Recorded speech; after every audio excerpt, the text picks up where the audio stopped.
opinions only. Our comments are our opinions only. We make no claims as to fact, and the viewer should make their own opinions.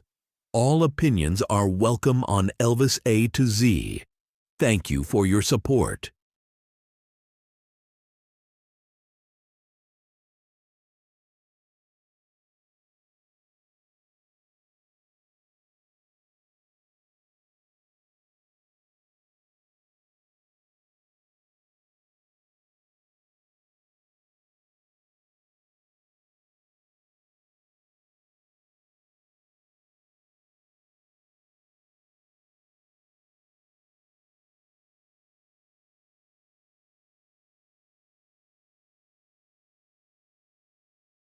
Can you hear us? Please say you can hear us. Please, please, please, please. The universe to planet Earth. Come in, planet Earth. This is the universe. Please acknowledge. Bada bing, bada boom. I'm going to check my audio settings, and those are all fine. We hear you. I can now. Well, before we were going. Let's try that again. Yeah. Hello, everybody. Yeah. Hey, everybody. We got. I'm sitting to watch the wrong screen. Watching myself make an ass of myself. All right, hey guys. Let me lower this down a little bit. Get that back up. All right, so we got a. Well, the first thing I'm going to do is say thank you to everybody that joined us once again. We've been getting some really awesome feedback on our live the other night, and everybody said I haven't heard one complaint other than it ended too soon. I loved it. I had a blast with it. It was nice just to sit back, listen to music, and comment and chat. We could actually watch the chat as much as we could because there were like a bunch of people in it. But that's a good problem. Hi from Earth. Karen from Earth. Yeah, I'm glad you're here visiting. When does take off? I thought I was the only wise ass in this group. Oh, no. We possess a lot of... Never mind. Get in trouble. We possess a lot of asses. Anyway, thanks, Libby. Yeah, so I was thinking today, if they do a Christmas lighting, I'm going to do one for the lighting of Graceland. I want to do a live stream of that. We're going to do a New Year's. We're going to do. I don't know if we're going to do a New Year's one. Yeah, maybe so. We'll just see what festivities are out there. But we would definitely do one on the 8th. At the Elvis 92nd birth. 92nd? Yeah. 92nd birth. Jesus, that's hard to freaking believe. 92 years old. Jeez, he turned 90 the other day. I think there might have been a few days in between that. All right, so who do we have in here? Let's see who we got. We got Satin, we got Natalie, we got what's your first name? BCOJ Bobby? Is that Bobby? Yeah. I think it's Bobby. Teresa, Satin, Karen. We got a lot of people. We're up to 33 already. So on our mission is just to do some positive books. I thought, you know what? I haven't read Inside Graceland in a long time. And I think that'd be a good one because on Fridays we're doing June Wanico's book. And this one, it's a shorter book. And what I'm doing is I'm taking, for those of you who remember this, I don't know if they still do it. Reader's Digest used to put out a condensed a book that had like 4 books that had been authored. And they condensed them down, so it's called the Reader's Digest Condensed Version. Well, that's what I've done with this book. I've done a condensed version, so can we do it as a discussion, but it highlights all the good stuff, all the cool stuff. So it took it from 170 pages for the book down to 64, so less than half. But I went through it, and it's got some major stuff. But obviously I can't, nor do I want to sit here and read a whole book from page to page. That gets boring. But we can have a nice discussion with things. So, one thing I want to clarify. I want to clarify the facts on any of my shorts and any of my videos that I make. I use a lot of Elvis material, and I get copyright claims. That is not illegal. That is okay. That's why they put their copyright claim, because Yahoo would not let it go through if it was illegal. I'm saying that very clearly, because somewhere in the world somebody's getting a chubby off that word. So It's just a notification that somebody else owns it, i.e., other than us, and I can't owns make the money off material. of it. But here's the kicker to it, and people don't realize because they don't stop, they're unable to think for themselves. What they don't realize is when the copyright claim's there, whatever revenue that video comes in goes to him. So yeah, they want those copyright claims because they make money off of them. So a little education, a little bit of research, and read a couple of books, you'll find that out. So because I've been putting out a lot of different shorts, and most of them right now have been Vangelo's incredible pictures. I hope you guys have been watching those shorts because it's a nice series. She took a load of pictures and some great ones. And so I've been making little shorts out of them. I still got some more to put up, but they're pretty cool. Did you hear that? Yeah, that's my phone. Sorry. Oh, okay. Anyway, so I just wanted to clarify that because it's a lie. It's just a flat out lie. I've addressed copyrights 2 or 3 different times because of different reasons, and I'm here to clarify and clear up distortions of the truth. In other words, lies when it comes to things like that. And anyway, on a different note, I've decided to start doing just a little. It's a recorded. It's just a recorded series I'm going to do, and it's not going to be AI at all. I don't believe in AI videos because that's for the lazy man. So what I do is I put together all the information from the books. I put it together. I create a narration from that book. Sometimes I use chat to do that, but the videos, everything in there are all put together by me. I put together the pictures, and it's me on the screen. So what I'm doing, there's a book called Untold Gold.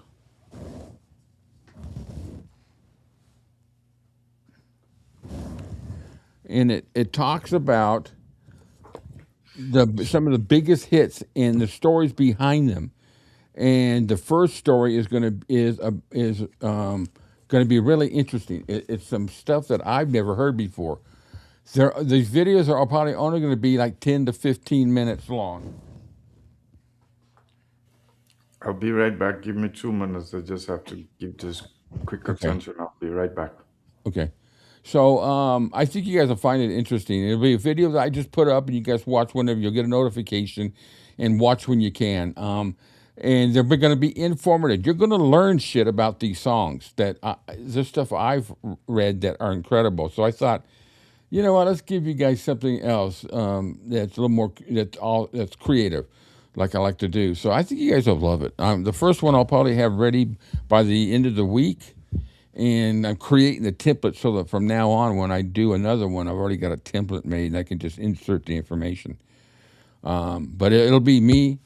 I will be the one speaking on the narration.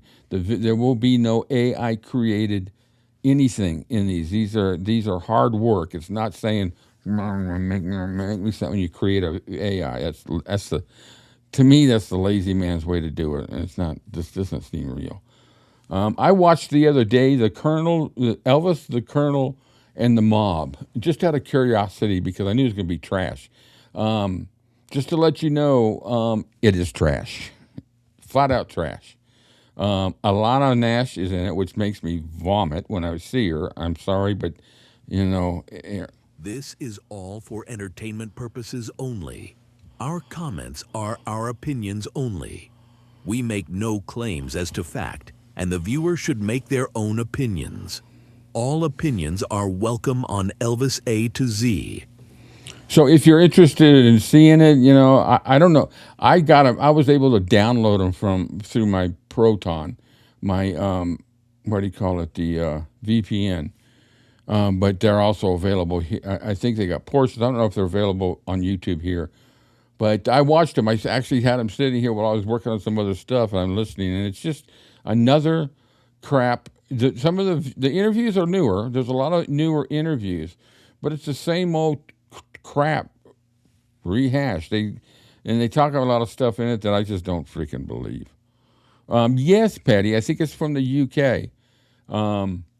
I might do a Zoom watch for anybody that's curious to see it. If anybody's interested in watching it, it's going to be different than just watching an Elvis movie. It's going to be something we can sit there. And what I'll do is when we do it, we'll leave the mics unmuted, and we'll spew our venom at it as it's going down fucking all the way through.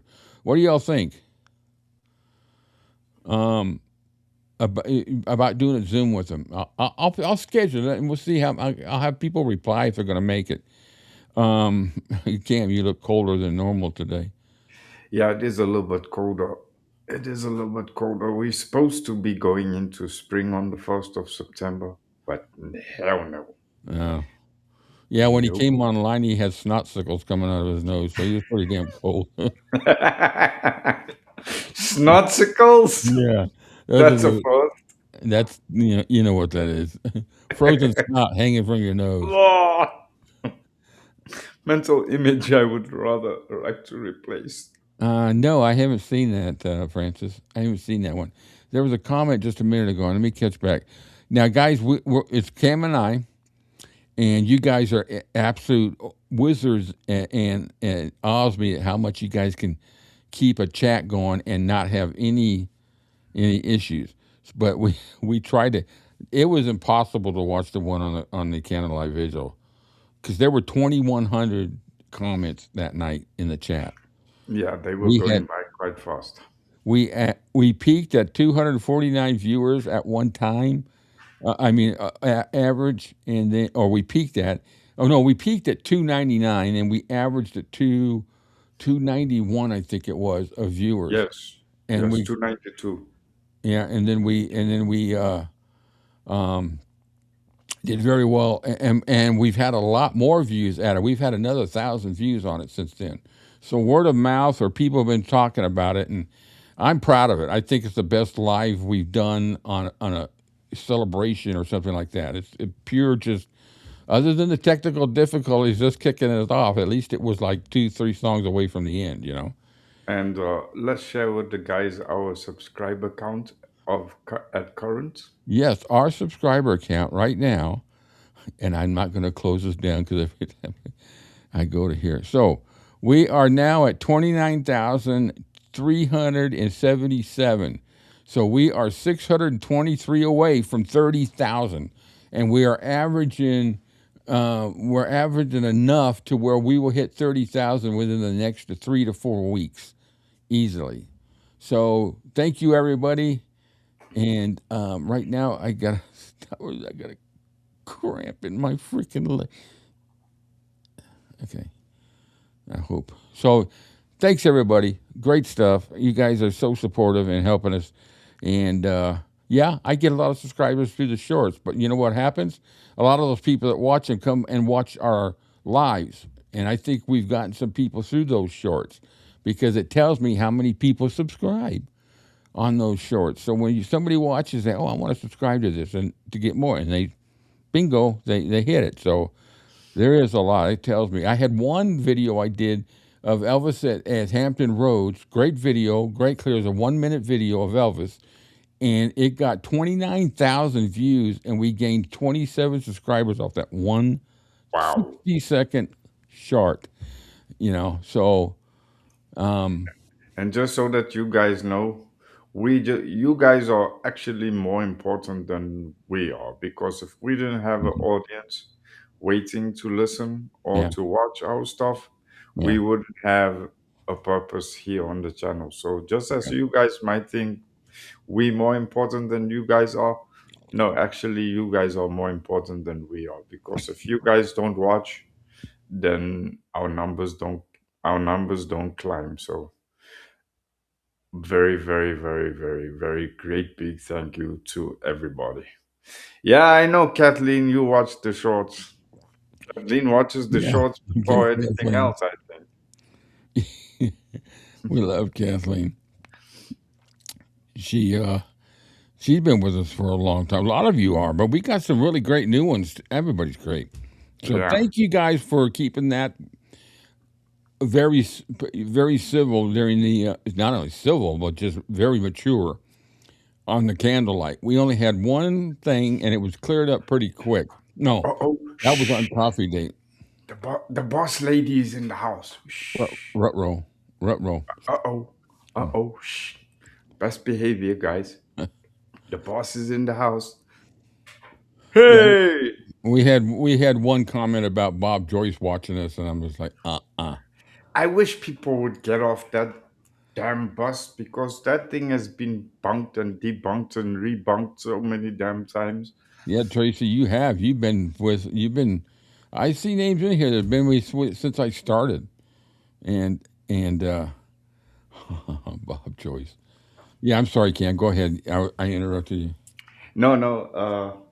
I was saying that so many. I don't know how many times a person and how many different Uh, languages a person has to say. Maybe I should ask ChatGPT to take a statement and I'll transfer it into all official 11 South African languages and post it. Maybe then somebody will get the fact that Bob Joyce has not been, will not ever be, and is not currently Elvis or a reincarnation of Elvis or remotely even affiliated to or related to. And one other thing I want to point out, unlike a couple other channels that have got 30,000 or more, I want to make a very clear point. Every subscriber I got has been under this channel. This channel's name is not under previous incarnations of a channel, and then I carry it over like I didn't have some. So everyone, and the first subscriber I had, if I remember correctly, and I'm going to ask a question here in a minute about it. But there was two people, Michelle Elvis-A-Z. She was one of my first subscribers. Mm-hmm. And then there's a lady that I've never heard from again, and I know she has some issues. So if anybody out there remembers her, it's been a couple years, maybe a little bit longer than that. But she was always commenting, watching the videos, and then she just disappeared. And her name was Alamea, Alamea. So if anybody knows, I just always wondered what happened if it was all health issues. So, anyways, I care, I care. All right, so the book, I'm excited for doing this book. I don't think we'll get through the whole thing today. We might, depend. I really don't want to go 3 hours on it because you start getting a little bit numb. But it is also a good book, and there's just a lot of great stuff.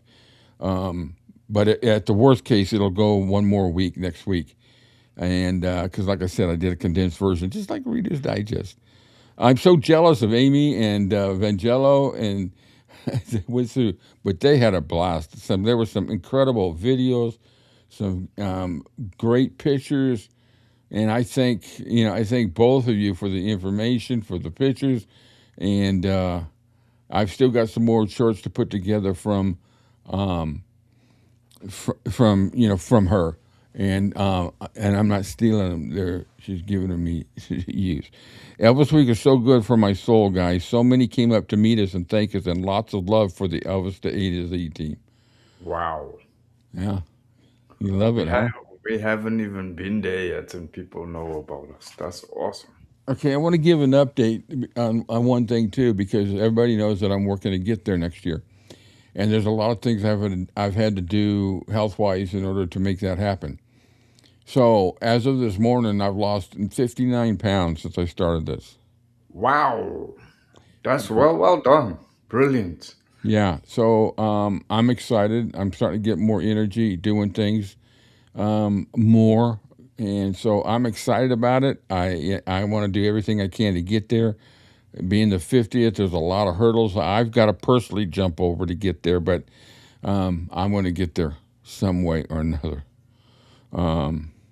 That's Yeah, that's really good. That's very well done. Amy said that she got a lot of I watch you on Rick's channel. See, Wow. all the hard work, all you guys, everybody. It's been a fun ride, and we've come a long way, and we've all made some improvements. I've been asked a few things. I'm just going to just say right now, Joe's taking care of some personal stuff, so that's why you haven't seen him, and hopefully he'll be back, real soon.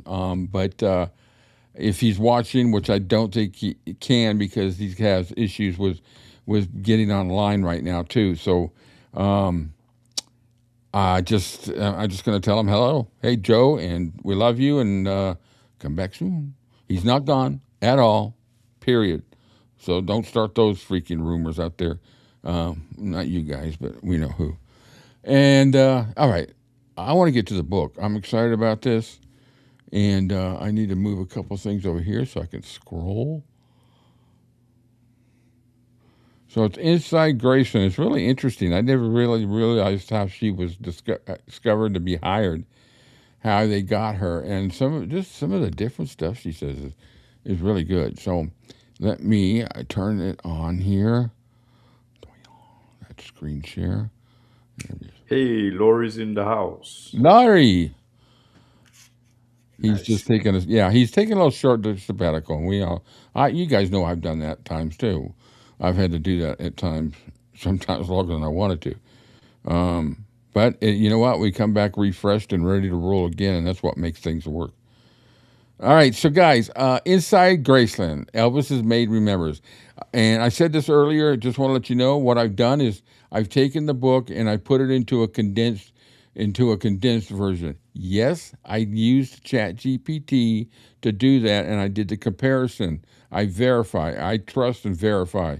I don't just trust. Well, some people I just trust, but you guys know what I mean. I went through it, and I found nothing that would have changed anything. So I condensed it from 169 pages to 64, and it's keeping all the highlights, all the main details. The purpose of doing that too is also if you're able to find the book, you could just sit down and read the whole thing and find all the little stuff in between. When we do these books, it's really good that we promote them for the author because they're allowing us to, so much. Elvis last Michelle. Wow. Shame. Yeah, I think she had dementia, didn't she? Yes, I think so. Yeah, that's a shame. She always talked about her mother. I'll have to send her a comment. I apologize. You haven't really missed much. We just started it off and Just talking. yakking away. Yeah, we're just yakking away, making it clear, clarifying a few mistruths out there about copyrights and all that. So I would say I've got 1,000 videos, and the ones of music, I would say I used to dispute them, and they would just let them go. They would just remove the claims. Nobody ever came back and said, no, we won't remove it. If they don't respond in 30 days, they'll remove that claim. But the thing is I'm not monetized. Why was I'm just sitting there going through all this trouble, and the video would be offline sometimes, and I just got tired of doing that. I just let it go right on through because and the thing is the people that have that claim, they're making money. That's how they earn their money. So whether they're rich or they're just writers or whatever that struggled, I'm not going to take money. I'm not going to get the money. So give it to the people that deserve it, and that's how I look at it. So I use a lot of copyright material. It's not illegal. YouTube would not let me put it up, period, if it was illegal. So it just takes one brain cell and a metal detector to find out. It's a little inside joke about that. All right, guys. So I'm going to go through this just like I do the other books. As soon as I coordinate this page a little bit. Why is it? Oh, there it is. Okay, I want to get this clear. All right, so inside Graceland, Elvis's Maid Remembers by Nancy Brooks, and I've heard a lot of stories from her. So we did an interview with her, didn't we? One of the interviews with Joe. Was it Nancy Brooks we did, or was it? I think it was Nancy. Uh, You did one of the interviews, and I thought it was Nancy. Who was the other? What was the name of the other? I was just gonna ask what was the name of the Yeah, other one, somebody 'cause, tell me that. Tell me uh, what the name of the other one. But I believe we did. well, no, you're thinking of the Mary Jenkins one. We Oh, did okay, we, yeah, we okay, did one with Mary Jenkins. right. So to millions of people around the world, Elvis was larger than life, the king of rock and roll, movie star, and one of the most famous people who ever lived. But I knew another Elvis. And this is just the introduction to the book. I knew the man who came downstairs in his pajamas looking for breakfast in the middle of the afternoon. I knew the Elvis who laughed, played practical jokes, worried about his family, loved gospel music, spoiled his daughter, and sometimes simply just needed someone to sit quietly and listen. I worked for Elvis as a maid and a cook at Graceland, and during those years, I saw him in moments the public never did. I saw the superstar, but more importantly, I saw the human being, the image. I'm just trying to keep on the eye in the chat. So between the both of us, I want to make sure. Remember the we should be able to see the big red question marks. Mm-hmm. That is what I remember about the life inside Graceland. Mr. Presley doesn't live like most people. No shit. My life with Elvis began May of 1967. Well, that month and date is very prominent. That's when they got married. So she Yeah. started right when Priscilla and him got, when Elvis got crucified or married.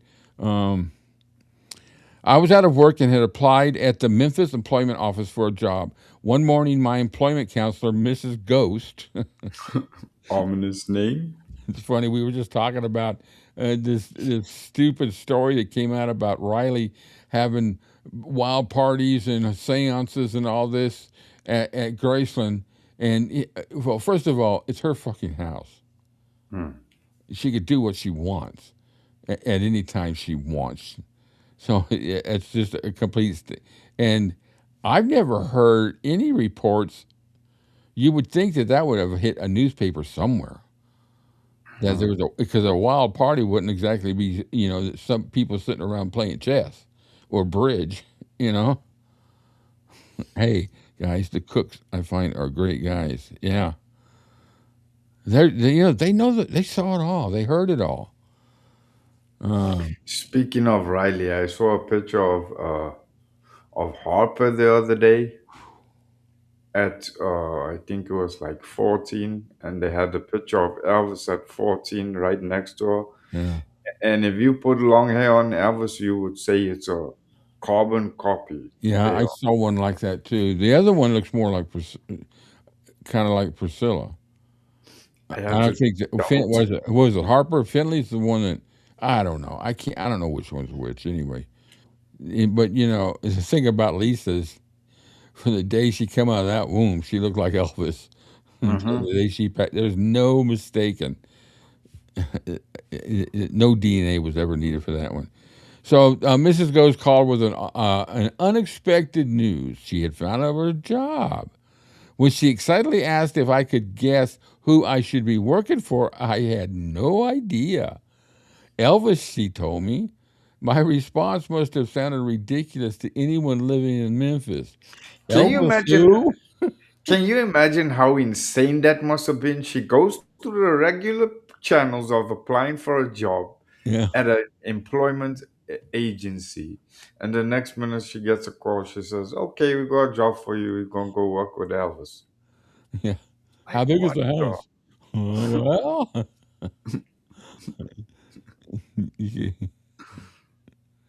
yeah, that was the first thing she says is Elvis who. I think that's just hilarious. Yeah. She explained that she meant Elvis Presley, the singer, and so she probably said, Elvis who? I said, did I hear that right? Mm. She explained that she had met Elvis Presley, the singer and movie star. Of course, I knew who Elvis Presley was. Everybody did, but I wasn't a devoted fan who followed every detail of his career. And the idea that I might actually work in his home seemed almost impossible. Oh, here comes a dirty word. Dee Presley, the wife of Elvis's father, Vernon, had contacted the unemployment office looking for a housekeeper. Well, it come out good, but why is she calling? Oh, maybe it was for them. Based on my background and Mrs. Ghost's recommendation, I was offered the position without even being interviewed. I guess Vernon would have the idea to do that. I accepted. I was told to report to Graceland at 8 o'clock the following morning, and above all else, not to be late. The Presleys placed great importance on punctuality. All the dumb rumors going around about Riley right now, I know. People are there, they're jumping on the clickbait stuff, and then it's just hilarious. I love I'm sorry, but I laugh when people come out and pop stuff up like that with clickbait. If you guys ever see anything on any of my titles that ever are clickbait, I want you to email me and just put a picture of that in there, because I would never do that. I want clicks because they like my channel and the material, not because, ooh, that's kind of mysterious. 2 dead bodies walk away. I was told to report to Graceland. The Presleys placed importance on punctuality. That evening, my husband drove me out Highway 51 so I would know exactly where I was going. Graceland was impossible to miss. No, You don't say, like, can you imagine how shame you have to appreciate the what's the word? the irony, or the Yes, yes. Can you imagine? She could walk down any street in Memphis at that time and go. Somebody could ask, anywhere specific you going? Can you imagine her going? Yeah, I'm looking for Graceland. Do you know where it is? And they'd be like, no. driving down the road. Her husband's taking her, and she's going like, "Oh, that's a cute little house. That's a cute little house. Oh, look at that house!" And they go, "Oh my God, is that a house or is that a hotel?" Sitting there looking up at the house, it finally began to sink in. The next morning, I was going to work for Elvis Presley. I arrived early on May 9th, 8 days after they got married. Fans were already gathered outside the gates, and for a moment I worried that the guard might not know who I was. Instead, he checked his clipboard, welcomed me aboard, and waved me through. Yeah, you guys, I still laugh about it. I agree with you. It's crazy. The whole Riley thing is just, and people to be suckered into creating videos about that. It's just ridiculous. At the rear of the mansion, I was met by Daisy, one of the cooks. Every time I hear about a cook with so they had, well, what was Mary? Mary was a housekeeper, or was she a cook? Or were they both? I think both. So you had Mary, you had Nancy, and now there's a Daisy. And you had Pauline also. Oh yeah. Yeah, that's right. The backyard neighbors wouldn't see people running over the graves. And supposedly they were like running over the graves at this with Riley and all. At the rear of the mansion, I met with Daisy, one of the cooks. She was friendly and immediately began making me feel comfortable. Walking toward the house, I noticed a remarkable collection of vehicles around the carport. Luxury automobiles, motorcycles, go-karts, a Jeep, and even snowmobiles. My own car suddenly looked very ordinary. Alberta before them all, but she was Gladys's friend that Elvis retired to keep her company. That's cool. That's Elvis. Oh, Mary was both housekeeper and cook. Okay, thanks. Daisy took me inside the back of the house. What surprised me most was how comfortable Graceland felt. I had expected the home of a movie star to seem formal and untouchable. Instead, it felt warm and lived in. I was introduced to Aunt Delta, here we go, and to his paternal grandmother, Minnie Mae, whom everyone called Dodger. They welcomed me immediately. Dodger extended her hand and asked if I was the new maid. When I said I was, she smiled and told me they were glad to have me. That simple greeting began a relationship with the Presley family that would become an important part of my life. Aunt Delta explained my responsibilities. There was no complicated list of rules. I was to dust, vacuum, empty the trash, set and clear the table, and generally keep the house looking good. Most importantly, I was to do whatever Elvis needed done.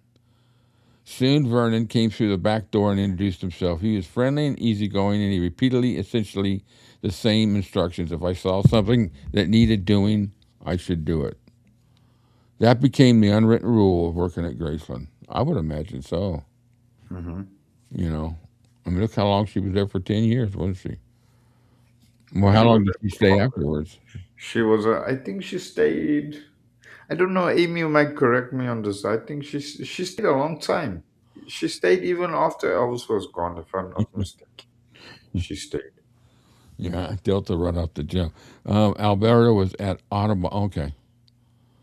I spent my first several hours dusting, polishing furniture, vacuuming, and familiarizing myself with the mansion.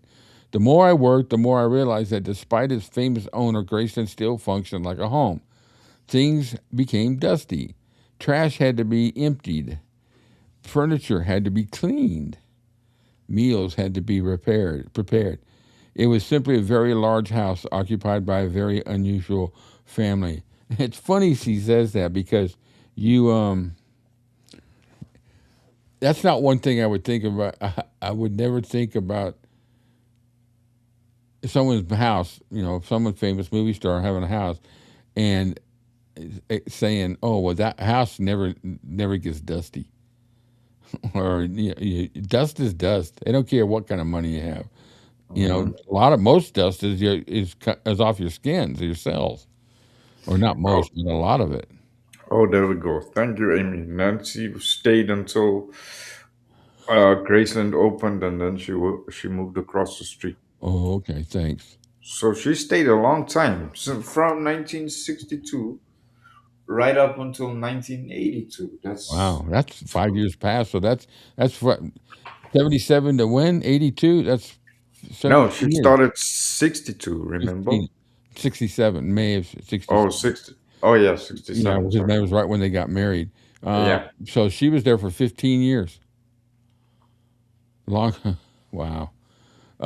Geez, Rick, I shit myself there. Thought your mic was coming through my TV. I hit that. That's like those videos that they get you to watch. I hate those things. I just quit them.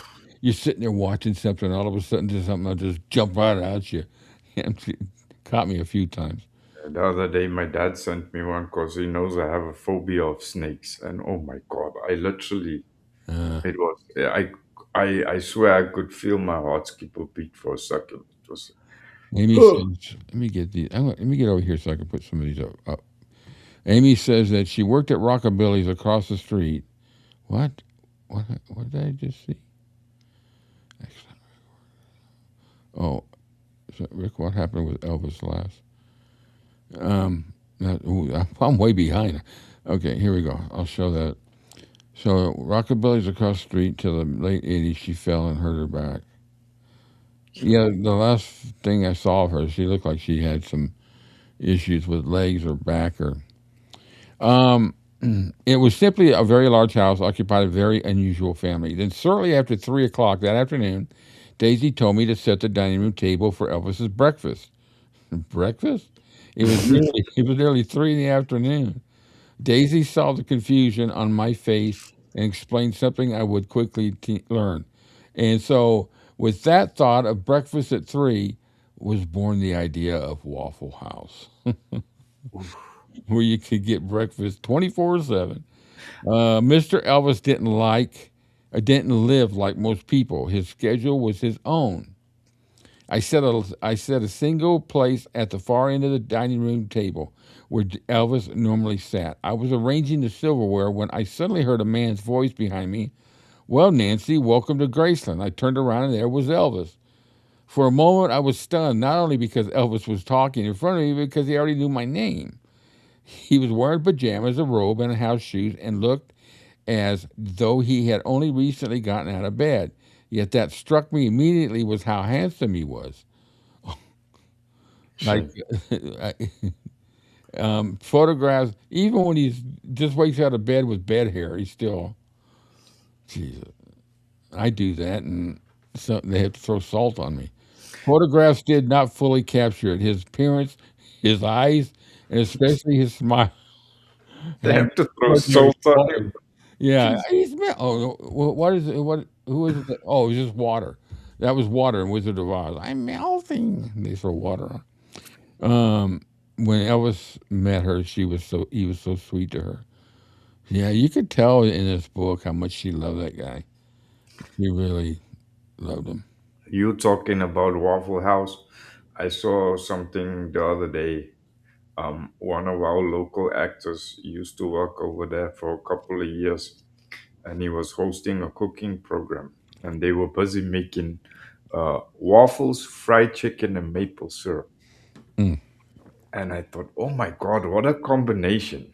And the presenter of the show looked at him like he'd been insane. He was like, no, give me a couple of minutes. I'm going to make this. And I promise you, once you take the first bite, you'll never look at Wow. waffles the I same tell you again. right now, I'm thinking about it. I just gained 10 of those 59 pounds back. I'm just thinking of it. And I must say, when I looked at it after, I thought, oh my goodness, that Yeah, must that's taste go ahead. really I'm listening. tasty. Yeah, I Something tell you that I what, need to when try. you're here, you're going to go to a Waffle House one time. You might want to just eat there the whole freaking time. So here's an interesting story about Waffle House. This is kind of a little bit off the topic, but Waffle House was started by a gentleman named W.B. Johnson here in Atlanta. Mhm. W.B. Johnson, he was also the one who started the Ritz-Carlton, who bought the first Ritz-Carltons here in Atlanta and in Boston, and bought the rights to the name and created the Ritz-Carlton Hotel Company, which I worked for 5 years. And his office was down in Atlanta and next door to one of the hotels.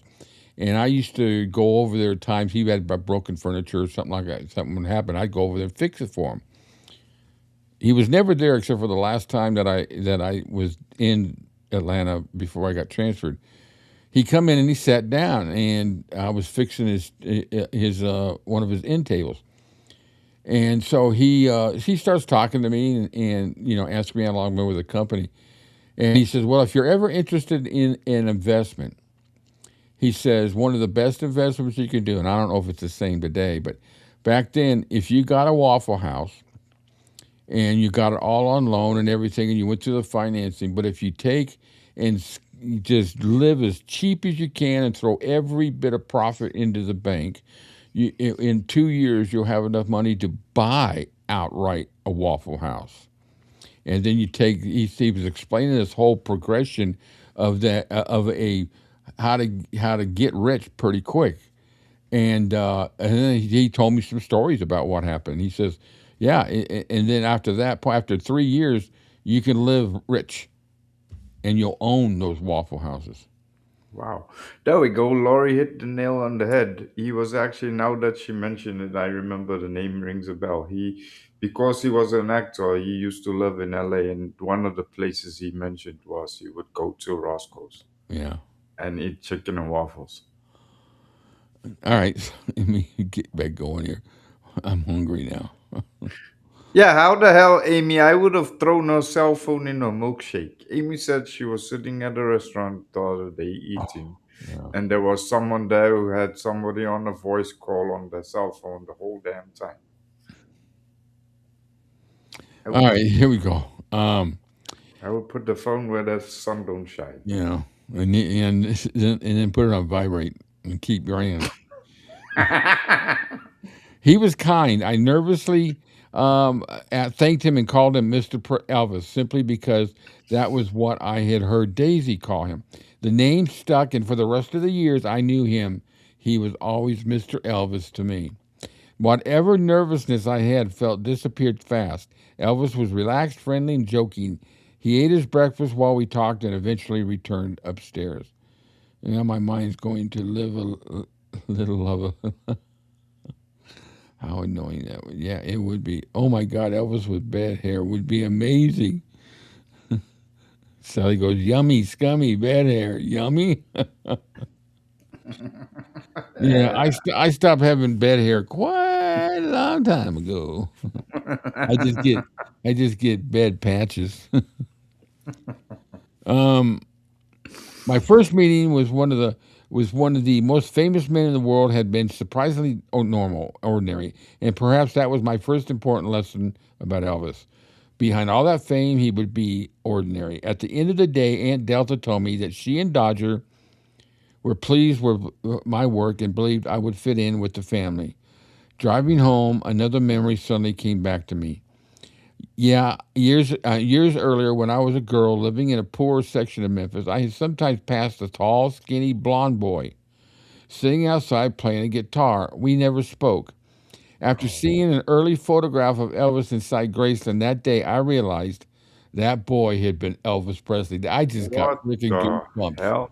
I just freaking got goosebumps. Jeez. It's serious. Wow. Insane. Long She before was. either of us could have imagined where life would take us, our paths had Mm, already crossed. Now I yeah. was working in his home, and my first day inside Graceland was only the beginning. I tell you, I love little stories like that are insignificant until you hear them. In a Y- scenario like this. Can you imagine how she must have felt when she realized when she put two and two together? She must have been like, what the hell? What are the chances? Out of all the millions of people in the world to go and work for, she goes work for Elvis, and then not only that, to have met him when he was still a boy. Yeah. Learning my way around, I returned the following morning eager to see what the day would bring. While helping Daisy in the kitchen, I met Priscilla. I feel like I was going to say I feel a slight indigestion coming on. She and Elvis had been married only a few weeks. My first impression was how young, petite, and pretty she was. She was polite, but somewhat more reserved than the other members of the family. Priscilla wanted to learn what Elvis liked to eat and how his meals were prepared. That morning, she helped us prepare his breakfast and carried part of it upstairs herself. I was already beginning to understand that there was no ordinary schedule. We cleaned what needed cleaning, cooked whenever someone was hungry, and adjusted ourselves to his unusual hours. Within about a month, that routine changed dramatically. Daisy was dismissed after taking more time away from work than the family felt was appropriate. I was sorry to see her leave because she had helped me so much during my first weeks at Graceland. Mary, so much of Elvis's life is like that. Such poignant moments yeah, that are unrealized. In a world like we live in, where you can come across like right now. My brothers brought down a bunch of pictures of us growing up. My mom had, and I was going through them, and I found a picture of a friend of mine that I grew up with, and I had recently connected with Facebook, and it just seemed kind of strange that after all those years and just connecting with them, all of a sudden I would find that picture of us two together, and it's just kind of one of those not eerie, but just kind of surreal, I guess. Amy, you just can't pit. Haha, she had lived with him a long time before that. Um, Amy, you just can't teach stupid. Yeah. Where are we at? Afterward, Priscilla told me I would take Daisy's place as one of the cooks while continuing my housekeeping duties.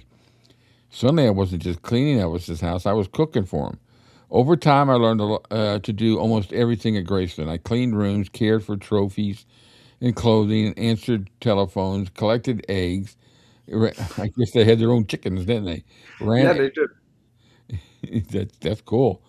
I know when Gladys was still alive, they had. A lot. They had chickens. They had donkeys. They remember they had those peacocks, and one of the Oh yeah. peacocks trashed the car's paint job, and then Elvis got rid of the peacock. So yeah, there was farm Wonder, animals there. wonder what was on the menu that night.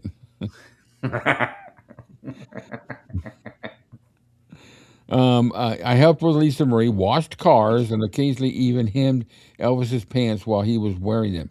Now, here's something I think of. She's out washing his car, and I pictured some of the Memphis Mafia guys sitting in the backyard while she's doing it. Yeah. You need any help? I'll help. Let me do that for you. While they're just sitting around waiting for Elvis to wake up or whatever. I bet that never happened. No. Not with the most of them that I know They of. would Other they would stories. never they would never have freely offered their assistance. I'm sorry, if I was Priscilla, I would be hemming it all day. I think I got in the middle of a discussion. Hey Emma. Hi Emma. Well, Yeah, good to if see you, Emma. Thanks. if that's what they call it, then Yeah, I'll be sure to update my database. It's now called Hemming. yeah. Okay. Well, I see, with that whole problem that Evie Mux is having. Most of my sound effects have gone. I got to reinstall every one of them. Yeah, I saw like my profile picture also. It's gone. It's crazy. So I got to. We're reading Inside Graceland by Nancy Rooks. I put together a condensed version of it, and we're just going through and reading the highlights and all that good stuff.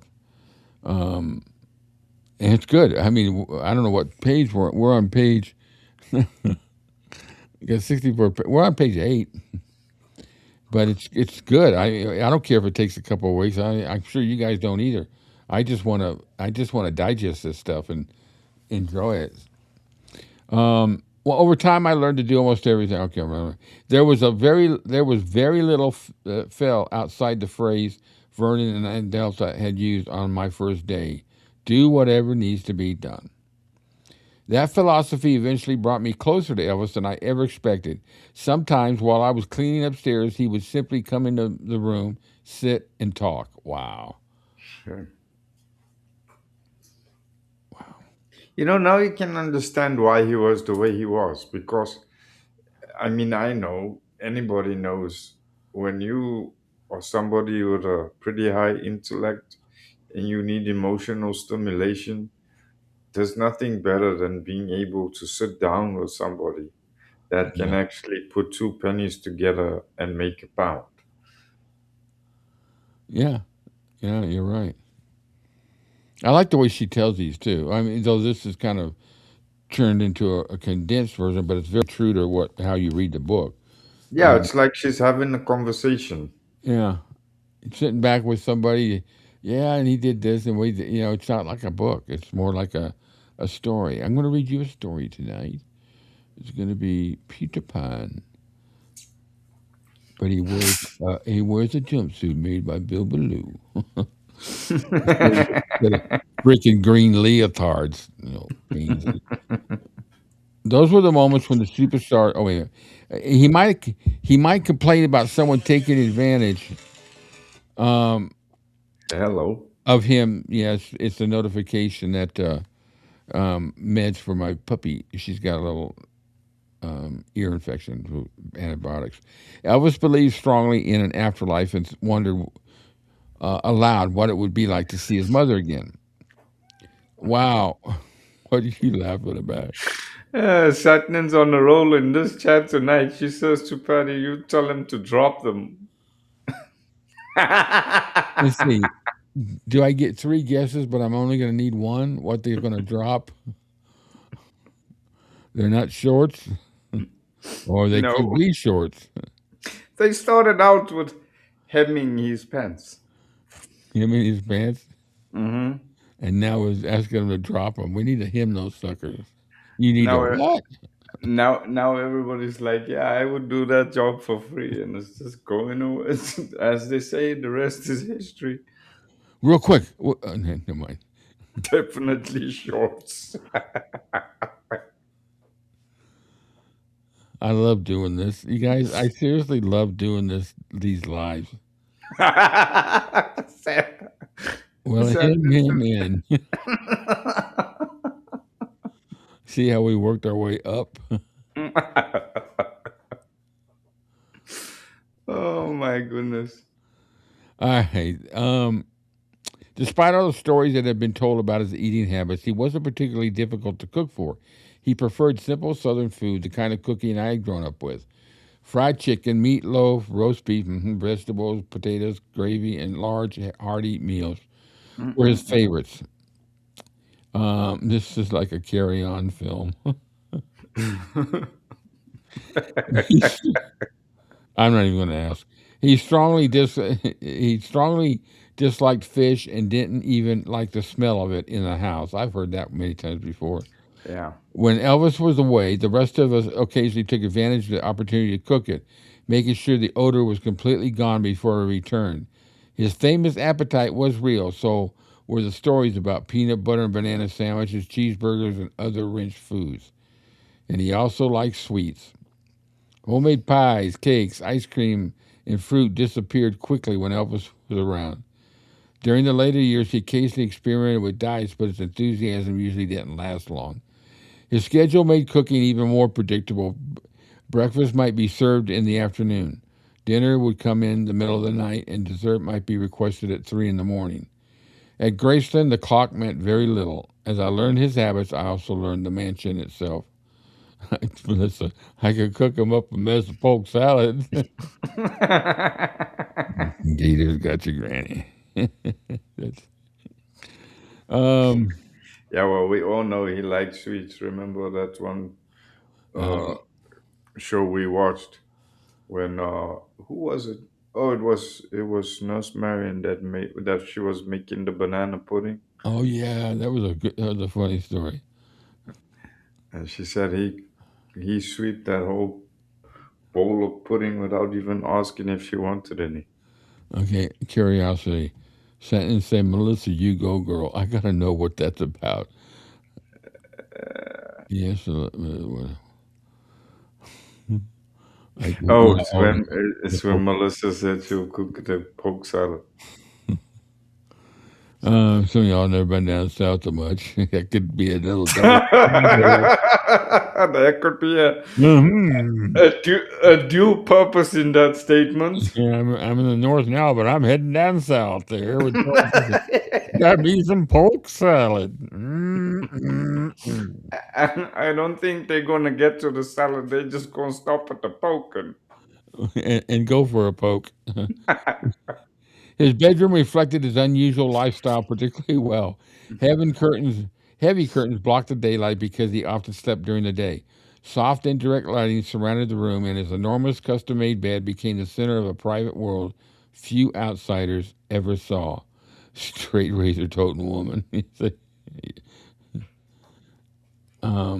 For those of us who worked there, however, even that extraordinary bedroom eventually became another room that just needed cleaning. That was the strange thing about Graceland. Extraordinary gradually became ordinary. And before long, I no longer felt like an outsider working at the mansion. I felt as though I'd become part of the household. Listening and learning. Some of my fondest memories of Graceland had nothing to do with Elvis's fame. They came from ordinary mornings around the kitchen. Aunt Delta was usually up early. We would sit with her over bacon, eggs, toast, and coffee before the day's work began. Later, Minnie May, Dodger, would wander in from her bedroom, always neatly dressed, usually wearing one of her favorite dresses and an apron. That usually started another round of breakfast and coffee. Those quiet mornings became some of the most valuable hours I spent at Graceland because Dodger loved to talk about the Presley family. Yeah, my grandmother used to do that. She'd tell me stories about my mother's side of the family. That grandmother, she lived in Folsom, where the gold rush started, right in that area, and we used to climb the rock piles, and she told me stories about her, previous generations of the West and them getting involved and being rich and then poor and just it's just a wild time, and it was cool. I was just like fascinated because I love westerns, really good westerns. Um, she remembered Elvis before the fame, before the money, and before Graceland. According to Dodger, Elvis grew up like any other poor kid in Tupelo. Vernon and Gladys had very little money, and there were times they could barely make even pay for medicine. When Elvis had a stomach ache, she remembered the family relying on old home remedies instead of doctors. She also remembered Elvis as a determined little boy. Whenever he became angry with Gladys, he sometimes packed a few clothes into a paper bag and announced that he was running away. His destination was usually Dodger's house. She would let him stay until he calmed down and send him home. On another occasion, after being dared by the children, Elvis sat in a water-filled ditch and soaked his clothes. Dodger was responsible for him that day and gave him a spanking. He cried so pitifully that she ended up crying with him. Religion and music were part of his life almost from the beginning. Dodger remembered taking him to church where the music could excite him so much that he would run toward the front, clap his hands, move to the rhythm, and sing along without seeming to care who was watching. Amy, I ran away to my grandmother's too. I packed my Elvis records and no clothes. Wow. She believed his musical ability came naturally. Both Gladys and Vernon could sing, and music had surrounded him as a child. I played one of the songs. What was it? Home Sweet Home that she sang. She had a great voice. Those stories helped me understand the man I knew upstairs. Elvis's love of gospel music had deep roots. So did his attachment to his mother. Even after Gladys died, the subject remained emotional. Dodger told me that Elvis never accepted the idea that anyone could replace his mother. When Vernon remarried Dee Stanley, Elvis wanted his father to be happy but resisted having another woman living in the room associated with Gladys. And there it is. It seems like they were cooking all day after everyone did breakfast. I wonder how much of the time they spent having to cook for the guys while he's sleeping. That would have been a constant kitchen going. They're little moochers. Yeah, well, they used to say that that the kitchen used to run like a short order restaurant. Yeah. Clothes are not replaceable. Elvis records are not priorities. You run away from home buck naked with a box of Elvis. Hey, Mom, you ain't gonna believe what I just saw. Money. Eventually, Vernon and Dee lived in a house nearby on Dolan Drive rather than remaining at Graceland. The more I listened, the more I realized how much Elvis and Vernon worried about each other. Money and fame had changed their surroundings, but they had not erased the old family bonds. Dodger herself became one of my closest friends at Graceland. Now that's cool. Mm-hmm. My impression. I don't know a whole lot about Dodger. I haven't read enough of this. I like reading stories about this. But when you look at all the pictures of her, you get the impression that she was just like a very unhappy person. Mm. But then I saw one picture of her smiling, and I thought, well, at least she was happy one day. But when I hear stories like that, it makes her human now, not just some picture of a person. And also, too, my grandmother used to say, when she showed me the pictures of her family, it would go back to the late 1800s, and none of them smiled. And I just tell my grandmother, I said, "Why come none of them smile?" She says, "Because they didn't know what to do when somebody points a camera at you. They didn't know what it was. What are you supposed to do?" And after they started developing something, people were probably thinking they were taking pictures of the morgue instead of, because they all just looked dead. Mm. When Priscilla was queen of the place, she put an end to the dining room request. Wow. Oh, wow. She was in both Dodgers and Delta's will.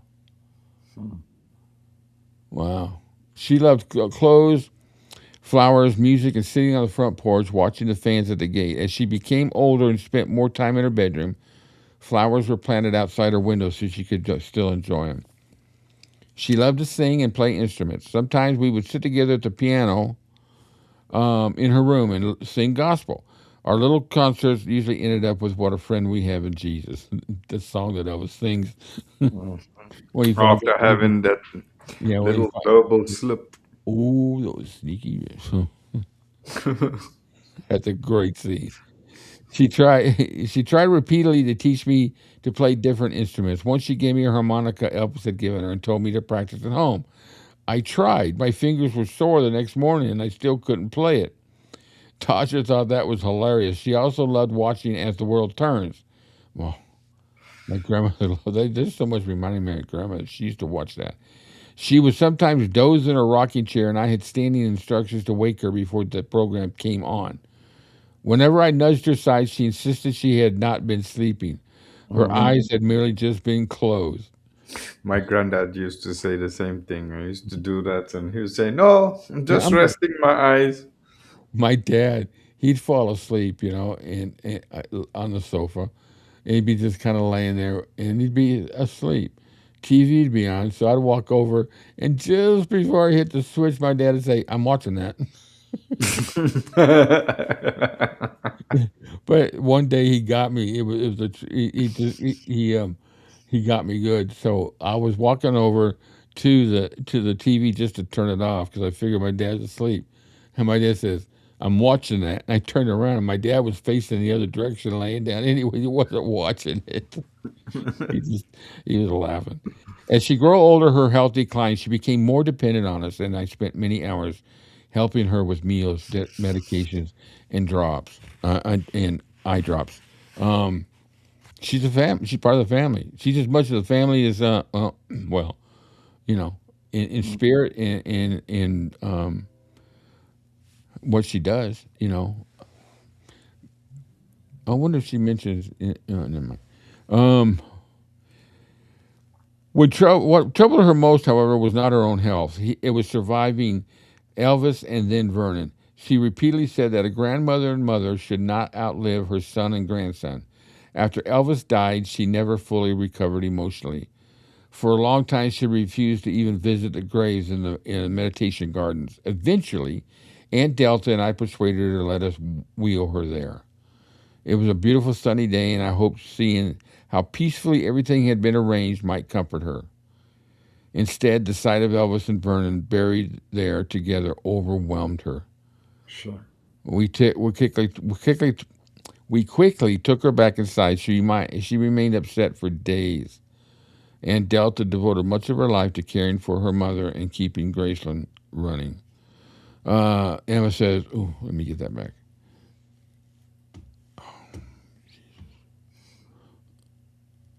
What did she say? Like, she really does. From everything I've read, Dodger sounds like a lovely, warm woman. Yeah, that's what I'm getting out of this. Like I said, I never really knew much about her. That's why I like doing this because I've learned more about the people in the circle of Elvis than I ever knew. Just for the last 2 or 3 years, with all the books and chats like this. Mhm. Aunt Delta devoted much of her life to caring for her. Delta was quite different from Dodger. She could be outspoken, impatient, and fiery. Sometimes she would say something before considering how it sounded, then apologize. But I also knew a side of her many people never saw. She could be generous, caring, and during all the years we worked together, we developed a genuine friendship. When Elvis bought the Circle G Ranch in Mississippi in '69, Aunt Delta and I sometimes drove there together to straighten the place up after Elvis, Priscilla, and the group had been there. During those drives, she talked freely about her life and family. She could also make life at Graceland interesting. What Elvis claims about Dodger and Elvis makes your heart hurt as how amazing he was. Well, I got to read her book. I haven't heard that story. That'd be interesting to hear. I've never read Bova's book. What's her first name? Oh, Joyce. Joyce Boyva. I've never read her book. I've Mm-mm. heard stories through other books, but I've never read her book. In her mind, Graceland was still her home. Elvis had told her that she could live there as long as she wished, and she had every intention of doing just that. When she learned that paying tourists would soon be walking through the mansion, she feared she could lose all her privacy. At planning meetings, Priscilla and others tried to assure her that she would not be forced out. At one point, someone suggested that perhaps another home would be purchased for her. Delta's answer was immediate. She already had a perfect good home, Graceland. I can't imagine losing my grandson, let alone my son. Dodger lived with Elvis most of her life. She went to Germany with him. Mm. Yeah. I've got it. I just haven't read it. Eventually, compromises were made and the mansion opened to the public, but Aunt Delta never completely liked having strangers in what she regarded as her house. Occasionally, a tourist encountered a sight that probably wasn't included in the official tour. Delta might wander into the hallway in a robe, hair in curlers, cigarette in hand, and tell everyone exactly what she thought about strangers walking through her home. Uh-oh. That was, I guess they got charged extra for that. As the years passed, however, even she adjusted. After Dodger died, the household entered centered around Aunt Delta. Her own health eventually deteriorated, and she became bedridden. She died in '93. The kitchen could finally be incorporated fully into the Graceland tour. For me, her death marked the end of an era. For decades, Graceland had been a living home. Now it's the last permanent family resident was gone. She got with the Dodger when Vernon went to prison. Delta, Amy got cursed out by Delta one time. Thank you, Emma. I'm enjoying my trip so far. Oh, that's enough. All right, we'll keep going. Memories. Although people sometimes imagine that everyday life in Elvis' house must have been extraordinary, Graceland had its routines. It was Elvis's home, and above everything else, he wanted to feel comfortable. He once told me that he didn't want to be treated like a star in his own house. So I told him I would treat him like my brother. That suited him just fine. Around the mansion, he often wore pajamas or robe. He might sit for hours listening to records, watching television, reading newspapers, or relaxing by the pool. He listened to many kinds of music. I remember hearing records by Fats Domino, Memphis Slim, Rufus Thomas, B.B. King, Frank Sinatra, and Tom Jones playing through the house. Gospel music was especially important to him, and Elvis loved television. He had sets everywhere, including several in his bedroom, so he could keep up with more than one program at a time.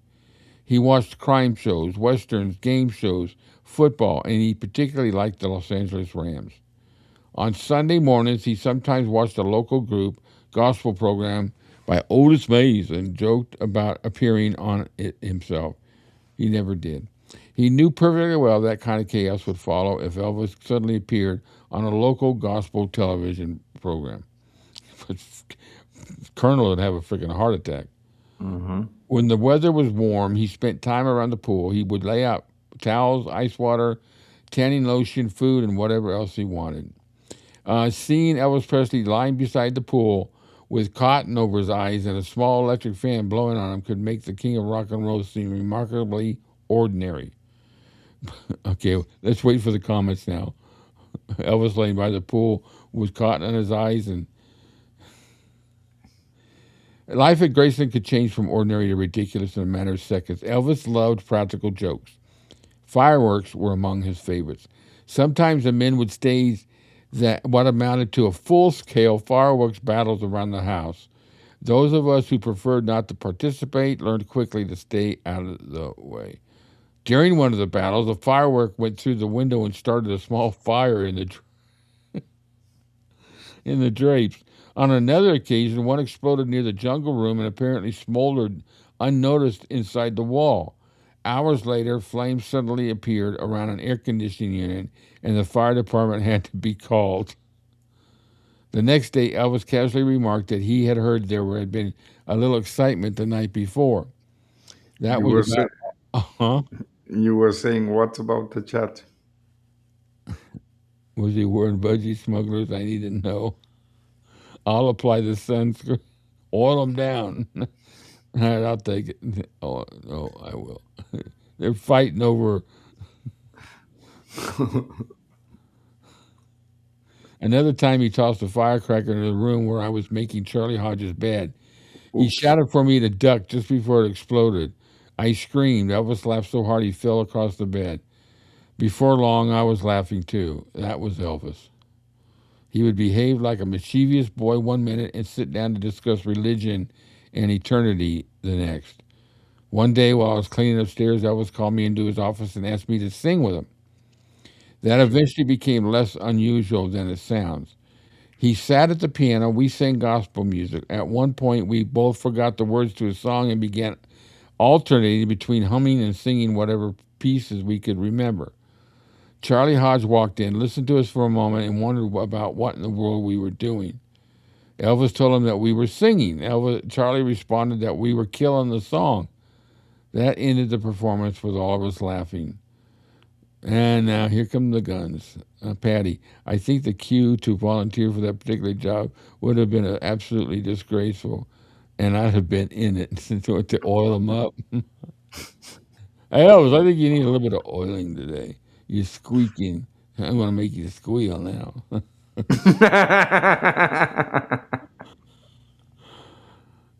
Guns were another regular part of life around Graceland. I digress. Elvis owned many and sometimes used them in ways that would have terrified people unfamiliar with the house. Once someone spotted a small snake in a tree, and Elvis immediately wanted a gun. By the time I returned with one, the snake was gone. Elvis nonetheless fired into the tree, apparently satisfied that he had solved the problem. Another day, I heard a loud shot inside the house and discovered water pouring through the ceiling. Upstairs, Elvis was standing in the bathroom holding a smoking gun. The toilet had been shattered. He muttered that he never liked that particular toilet anyways and went back to watching TV. At Graceland, unusual events could become strangely routine. Yeah, apparently the story with that toilet was it took too long to fill, and it eventually came to the point, where the floater cuts off the full valve as the water level gets higher. It got to that height, and the floater wouldn't cut off the water valve, and it kept dripping in the water that had already accumulated in the tank. And Okay, he I was need, I need he to. he was watching a show that he was enjoying on TV, and he constantly heard this drip, drip, Oh, that would drip. drive me batty. And he got up and he shot the toilet. Sadness says, Patty, they're kind of like the smallest swimming trunks. The budgie just sits there all neat and tidy. What's the budgie? Is that like a wiener? What's a wiener? A budgie? Budgie. Well, I would hope you don't have a budgie. We started off G-rated. Now we're pushing R here in a second. Elvis was the keeper. Patty, think tight Speedos. Okay, real quick. Oh my. All right. Elvis also decided to have Priscilla learn to shoot. A makeshift range had been created near the old well house, and a group gathered outside to watch her first lesson. Elvis carefully explained how to hold the weapon, aim, and squeeze the trigger. Priscilla closed her eyes and fired. Brick fragments flew everywhere. Then she fired several more times. Everyone ran, scattered. Fortunately, nobody was hurt, and eventually Priscilla became much better with a handgun. Animals were another part of life. Now they're talking about the blue Hawaii trunks. Nice and tight. Yeah, that's what it is. Ooh. Did they show the budgie in blue Hawaii? A peacock wandered the grounds until it discovered its reflection in one of the... Oh, my God. Peacocks can go paranoid. A peacock wandered the grounds until it discovered its own reflection in one of Elvis's automobiles and began pecking the paint. The bird did not remain at Graceland long after that. Then there was a monkey named 𝗂𝗃, and of course Scatter the chimpanzee. 𝗂𝗃, a monkey named 𝗂𝗃, who could make life miserable for anyone unfortunate enough to get close to him. Scatter frightened most of us. Horses became another obsession. Before long, it seemed everyone had one. Lisa Marie had a pony, and one afternoon, Elvis decided the pony needed to meet Dodger. He led Lisa and the pony directly to the jungle room, in the Dodger's room. My, that's a big dog. Dodger was not amused. Elvis and Lisa thought it was hilarious. On the way, I could picture Lisa, I don't care what age she is here, I could picture her laughing the way she laughed, laughed at, I could just picture that. Both of them, they had that same way of smiling when they laughed. On the way back outside, the pony left in a...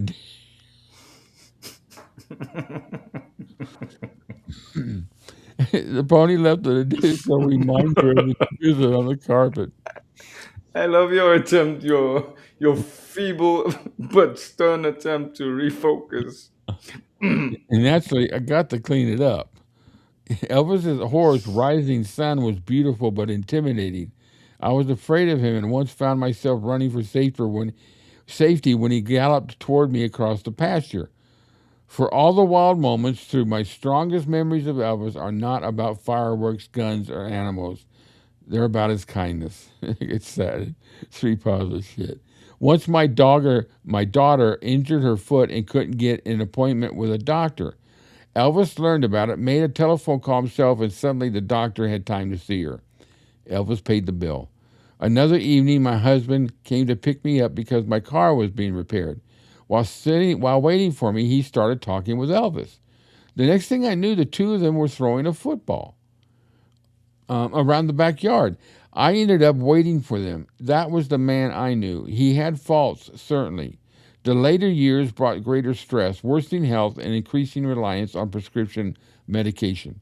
At times, his moods could become unpredictable. Yes, Satner, but we don't want to damage the budgie. I'm going to Google budgie after this. No. But the Elvis I remembered most clearly was generous, funny, and deeply human. Lisa Marie. Nothing I witnessed brought Elvis more happiness than the birth of Lisa Marie. Her arrival changed the atmosphere of the entire house. There was a new kind of excitement. When Priscilla went into labor, Elvis was as nervous as any first-time father. Bags were gathered, cars were prepared, and everyone seemed caught up in the event. Later that day, Elvis returned to Graceland almost bursting with excitement. Lisa Marie had been born, and mother and daughter were doing fine. He proudly announced that he loved his little girl and began joking that the next time they would have a boy. Then he became more ambitious. Maybe they would have 20 children. I reminded him that he had 19 to go. When I later repeated that comment to Priscilla, she laughed and said Elvis would have to be the one to give birth to the other 19. Several days later, Lisa came home. I rushed upstairs to see her. She was asleep in her bassinet, a beautiful baby with dark hair. From that moment, Graceland changed. Lisa became the joy of Elvis's life. He would lie with her on his bed, simply staring at her. And she grew older. As she grew older, they played together constantly. She would sneak up and tickle him, climb over him, feed him while pretending to be the mother, and laugh until the entire upstairs floor seemed filled with noise. Sure.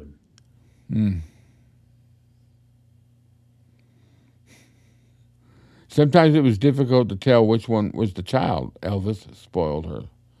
The rest of us tried not to. Food quickly became one battleground. Lisa loved macaroni and cheese, mashed potatoes, fried chicken, hamburgers, french fries, and sweets. She especially loved chocolate cake with vanilla ice cream. When we tried limiting desserts, she sometimes announced that Priscilla had given her permission. Usually she hadn't. Priscilla supported us when we said no. Elvis rarely did. Lisa was independent almost from the beginning. She hated being treated like a baby and would loudly remind anyone who forgot. Yeah, I could picture that. Mhm. She loved dressing up, playing with makeup, and wearing grown-up clothes. Once she went to Priscilla's makeup and ruined nearly every tube of lipstick. I spent hours cleaning the mess. She loved swimming, and one afternoon I was watching her at the pool while Aunt Delta briefly stepped away. Lisa disappeared underwater in the deep end and remained there long enough for me to panic. I couldn't swim, and just as I was preparing myself to jump in after her, she popped up smiling. She had heard me calling her the entire time. She had simply wanted to see how long she could hold her breath. I Sure. think I aged several years that afternoon.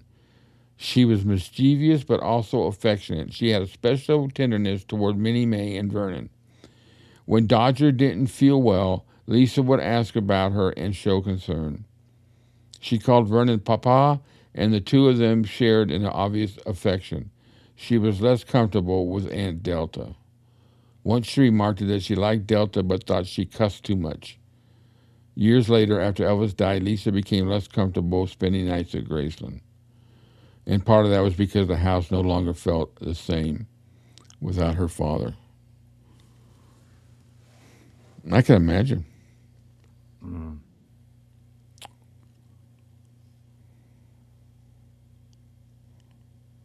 You know, that had to give Elvis a really. You think about everybody in that house, and who's the ones outside of Lisa, who's the one he wound up probably, I would say, had more trust in than anything else. Anybody else would have been Nancy or the housekeepers, Mhm.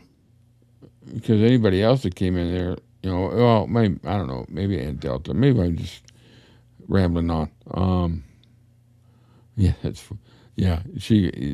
Lisa. I could picture her saying that. Aunt Delta cusses too much. I remember one occasion when she asked me to go upstairs with her to Elvis's room.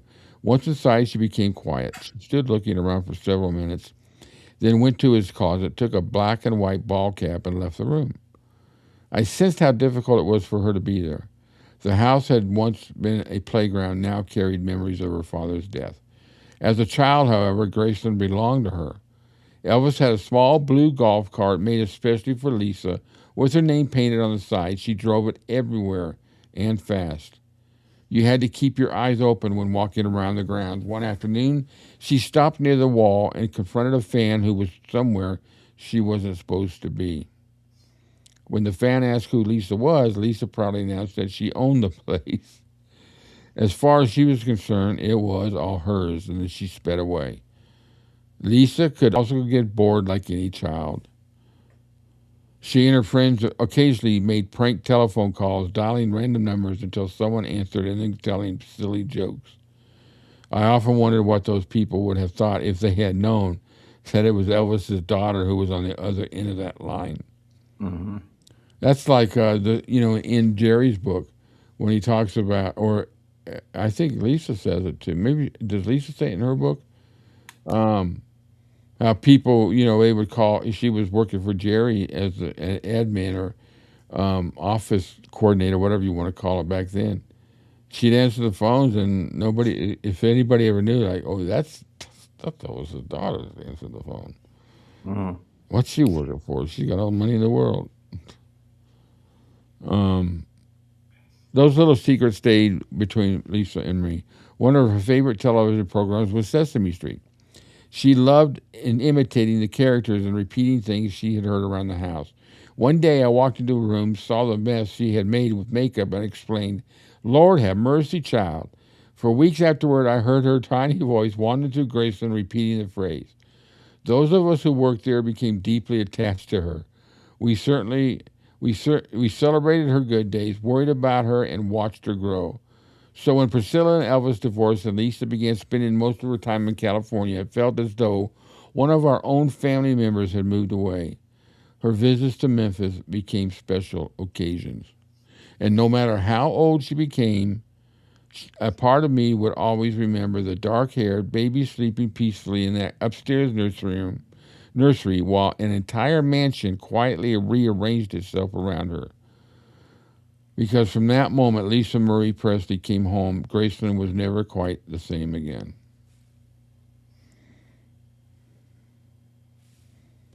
What are we at? An hour and a half. You guys hanging on? You guys want to keep going? It's up to you. I can go a little bit longer. We're halfway through we're halfway through it. I'm at page almost halfway, 30 out of 64 pages of the condensed version. So we won't get it all today, but we can go a little bit further. Let's do it. What do we got? Oh, we got 50 on. That's cool. Emma, Lori, from everything I've read, Dodger sounds like a lovely, warm. Geez, how far back am I on these comments? Elvis Forever's in the house. Only Elvis had appeared. If only Elvis had appeared on Sesame Street for Lisa, that'd have been cool. And our special guest today is Elvis Presley. And that sounds like no character from Sesame Street. The last years, by the middle of the 70s, life at Graceland had begun to change. Elvis was still one of the most famous entertainers in the world. His concerts drew enormous crowds. Fans continued to surround the gates, and the demands upon him seemed endless. But those of us around him could see the strain. His health problems became more noticeable. He suffered from insomnia and pain, and prescription medications became increasingly woven into his daily routine. To those of us who lived and worked around him, the medications became almost ordinary. Someone would bring them upstairs, and just as someone else might bring him breakfast or ice water. Looking back, that normality is frightening. At the time, we were simply trying to help him function. His schedule demanded that he sleep when his body didn't want to sleep, wake when he didn't want to wake, travel constantly, perform at night, and somehow keep satisfying thousands of people who expected Elvis Presley to appear every time the curtain opened. Sometimes he was irritable.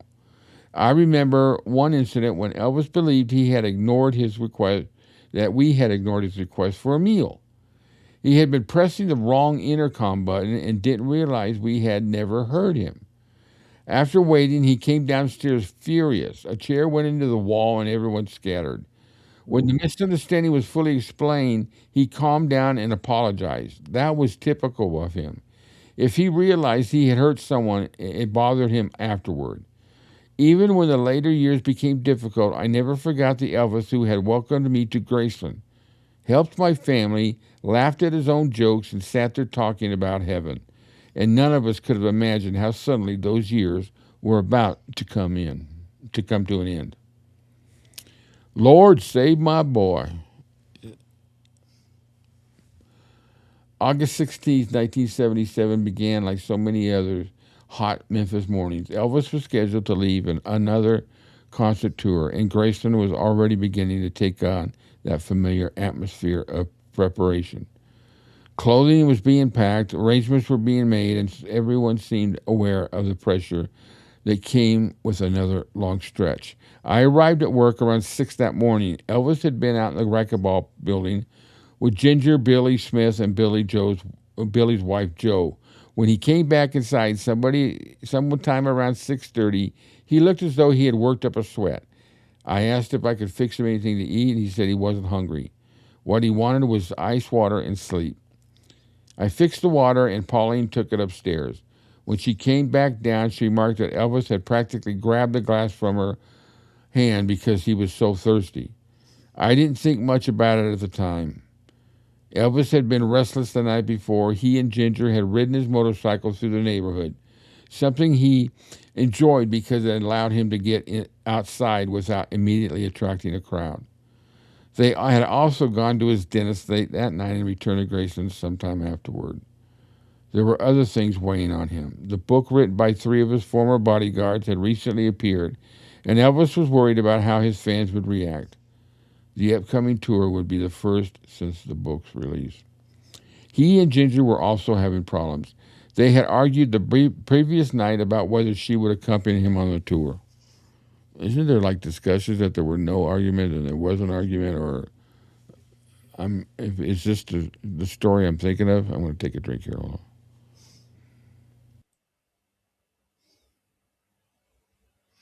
No, I can't remember.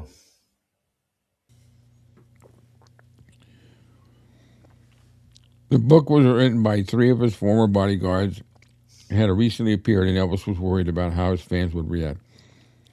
They had argued, him and Ginger had argued the night before. I went about my work. By midday, I had cleaned several rooms, prepared lunch for Minnie May, and sat down at the kitchen counter for a short break.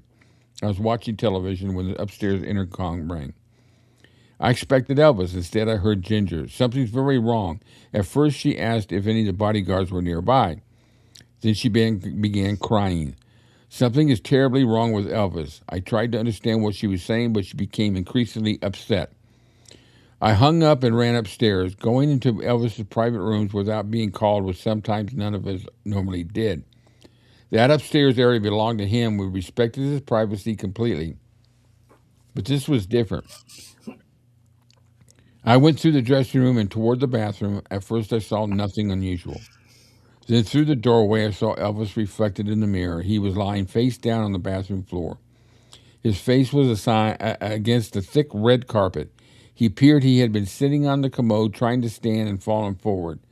I called to him. There was no response. I knew I needed help.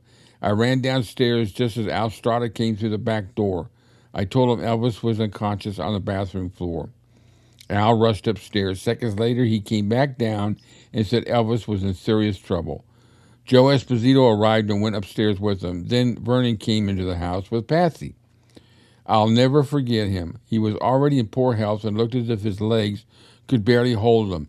Patsy was helping support him as he walked. He kept repeating a prayer, "Lord, please save my boy."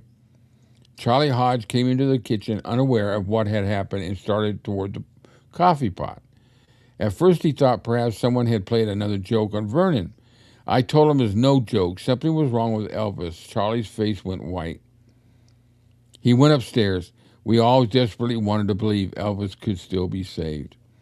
One of the guys said Ginger wasn't going on the initial tour, and Elvis asked him to invite another girl he knew. We read that. What did we read that in the other day? I forget what it was. 𝗔-𝗭, wasn't it? No, maybe not.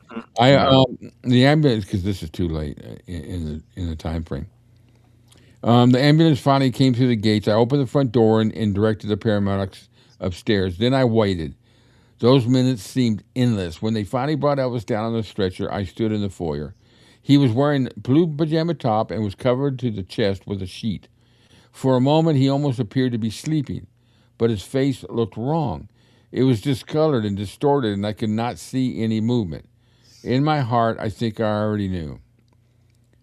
The ambulance pulled away from Baptist Memorial with 𝗟𝗏 and 𝗘𝗍𝗃𝗏 accompanying Elvis. Dr. Nick arrived just before it left and climbed into the ambulance. The siren faded down Elvis Presley Boulevard. Graceland became strangely quiet. It felt as if all the life had suddenly been pulled out of the house. Vernon stayed behind. He looked like a man who had already begun to understand that he might never see his son again. Ginger eventually came downstairs crying and explained what had happened. She said she had awakened and realized Elvis was no longer in the bed. The bathroom light was on, so she initially assumed he was still inside. When he did not answer, she finally opened the door and found him on the floor. I later came to believe that Ginger had been blamed unfairly for many things concerning that day. She was very young, and there probably was nothing she could have done that would have changed what happened. At that moment, however, everyone was frightened, grieving, and looking desperately for an explanation. We got a Rick. Welcome to our show. Later that day, he told Ginger he had to leave Graceland. She went upstairs. She went upstairs, gathered a few things she kept there, and drove away. Meanwhile, the family gathered around Minnie May's room. Dodger had remained downstairs throughout the emergency. She sat in her rocking chair waiting for news. Aunt Delta, Vernon, Patsy, and several others tried to comfort her while they waited. The uncertainty ended when Dr. Nick returned from the hospital. He went into Dodger's room and told the family that Elvis was dead. The house erupted. People cried, screamed, and wandered from one room to the other in shock.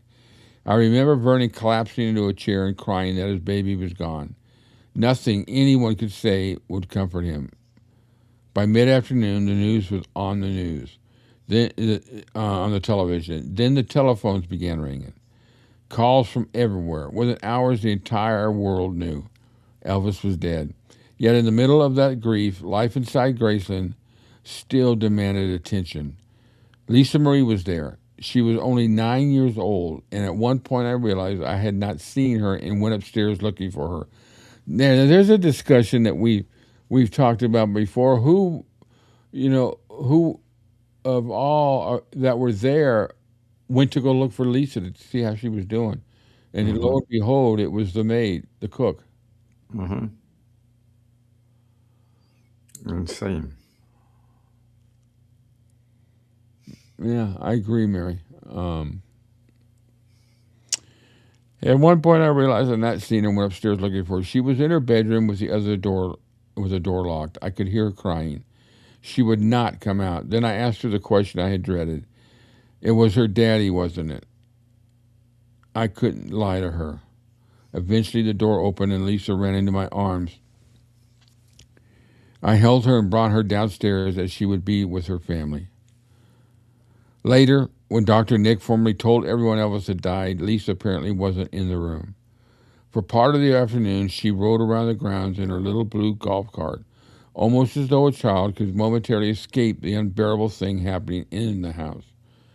At one point, she telephoned Linda Thompson herself and told her Elvis had died. Now, we've come to learn that that's a little bit of a different story. Mm-hmm. If she didn't call him, wasn't it wasn't it Sam Thompson that did it? Yeah. Yeah. There was nothing else that happened that day which I have never forgotten. After Elvis had been taken away, Aunt Delta told me we needed to go upstairs and remove certain things from Elvis's bedroom and bathroom You before see, here it visitors starts. arrived. Hmm? Here it starts with Delta. Yeah. She wanted prescription bottles, syringes, and anything else that might look bad removed. I was in shock and did what she told me. Melissa says Sam said he called and handed Lisa the phone. Then it switched to Linda. Lisa called Linda herself. Yeah, I've heard both stories. I don't know which one's accurate. What is Sam? Sam's still alive. What does he say? He said he called. I was in shock and did what she told me. We placed medications and other items into plastic bags and threw them into the outside trash container. You know, if there's going to be an investigation, and especially if there's some type of criminal vacation, they could throw all they want in that trash container. They're going to go through it. Mm-hmm. Looking back, I understand what Aunt Delta believed she was doing. She was trying to protect Elvis. Everything I saw had prescription labels. The question was not whether the drugs were legal, but whether Elvis should have been taking so many of them. At that moment, however, nobody inside Graceland was thinking clearly. We were simply reacting.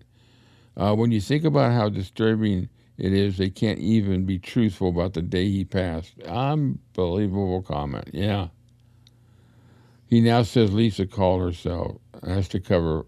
Wow.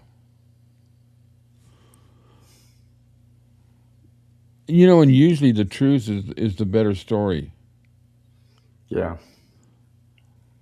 It's, since we've been dealing with all these people, there's not one that I don't take what they say to be factual anymore. Not Yeah. one. Despite the fact, because they all said, yeah, we loved it. It was our story. It was our life. We loved it. We should know. It's been proven time and time again that so many of them elaborated, so many of them put on little extras, and some of them flat out lied. Yeah. That not one of them do I believe. So unfortunately, there are certain details that we will never, Never know. never Like know. what color were his pajamas? Yeah, and even the fact that we will never know, that's fine too, because we don't need to know everything. Yeah. He gave It us won't change anything. It doesn't change a thing. no, and Nothing. he gave us 20 years of his life to begin with, so he deserves to take certain things with him, and You know, That's how sometimes it you is. you, you do these things, you read this stuff, and you think, man, if I could just if that just was happened a different way, in your mind you're thinking, well, that one change would have saved his life. You know, you don't know what. Hmm. The next day, August 17th, was almost harder in a different way. The shock of the day before had begun wearing off, leaving reality behind. Elvis was coming home, but this time he would return in a casket. I arrived at Graceland shortly after sunrise. Thousands of fans were already gathering outside. Cars lined Elvis Presley Boulevard. What date is this? 17th, yeah. 17th. Um, Television crews and reporters filled the area. Men and women stood crying openly at the gates. Until that morning, I don't think I fully understood what Elvis meant to people. To me, he had become a friend and an employer. To the people outside those gates, he had been part of their lives. Inside the house, everyone was working quietly. Priscilla had arrived from L.A. during the night and was resting with Lisa. Minnie May came into the kitchen but barely touched her breakfast. She kept saying that Elvis should not have gone before her. Then Vernon came in. He had his mother embraced and cried together. Watching them was almost unbearable. Yeah, yeah. They use moments like this to puff themselves up like a rooster. Um, Preparations for Elvis's return continued. Charlie Hodge and Larry Geller were asked to go to the funeral home and wash and style Elvis's hair one final time. Charlie told me that he dreaded doing it, but felt honored that Vernon asked him. The living room furniture was removed. Flowers began arriving. Food had to be prepared for the seemingly endless stream of family, friends, and visitors. Then we received word that the hearse was approaching Graceland. I thought about it all the times Elvis had returned home from a tour or movie. Normally, we would hear cars coming up the driveway, horns sounding, everyone excited because Elvis was back. His arrival always seemed to put life back into the mansion. This time, a white hearse came through the back entrance. Several of us stood quietly watching.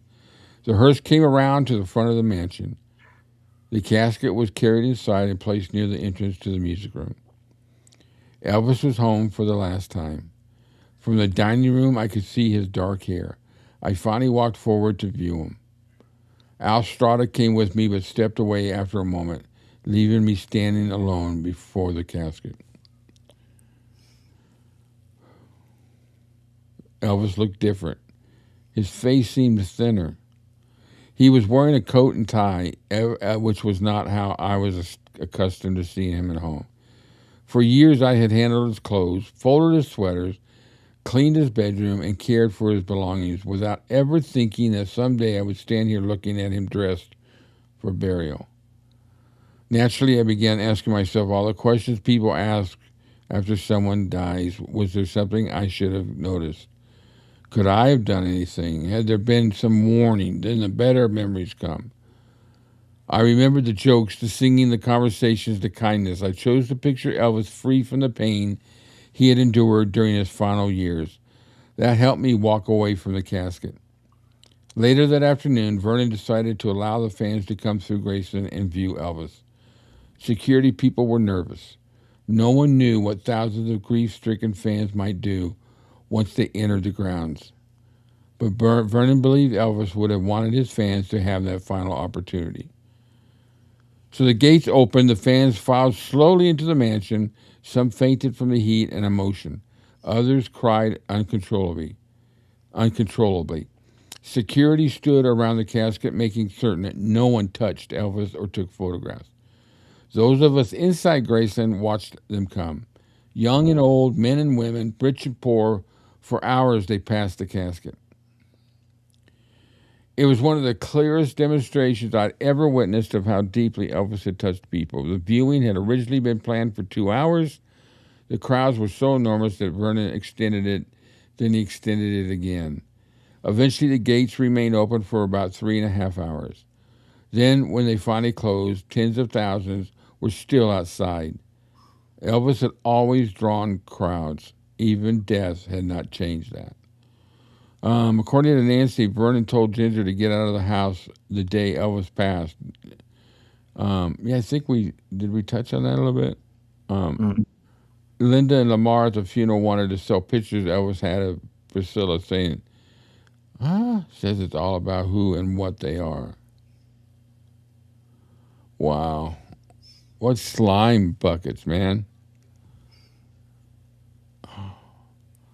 Larry's recollection of this book is a little different than what she says that Charlie said about going to do his hair. Yeah, there's just so many enhancements that really, it doesn't change. A lot of times it doesn't change really the outcome of what's being said, except for it just kind of makes it more dramatic and a little more puffing their chest out. Yeah, and also keeping in mind when you experience grief like that, time literally stands still and reality becomes unclear. Yeah.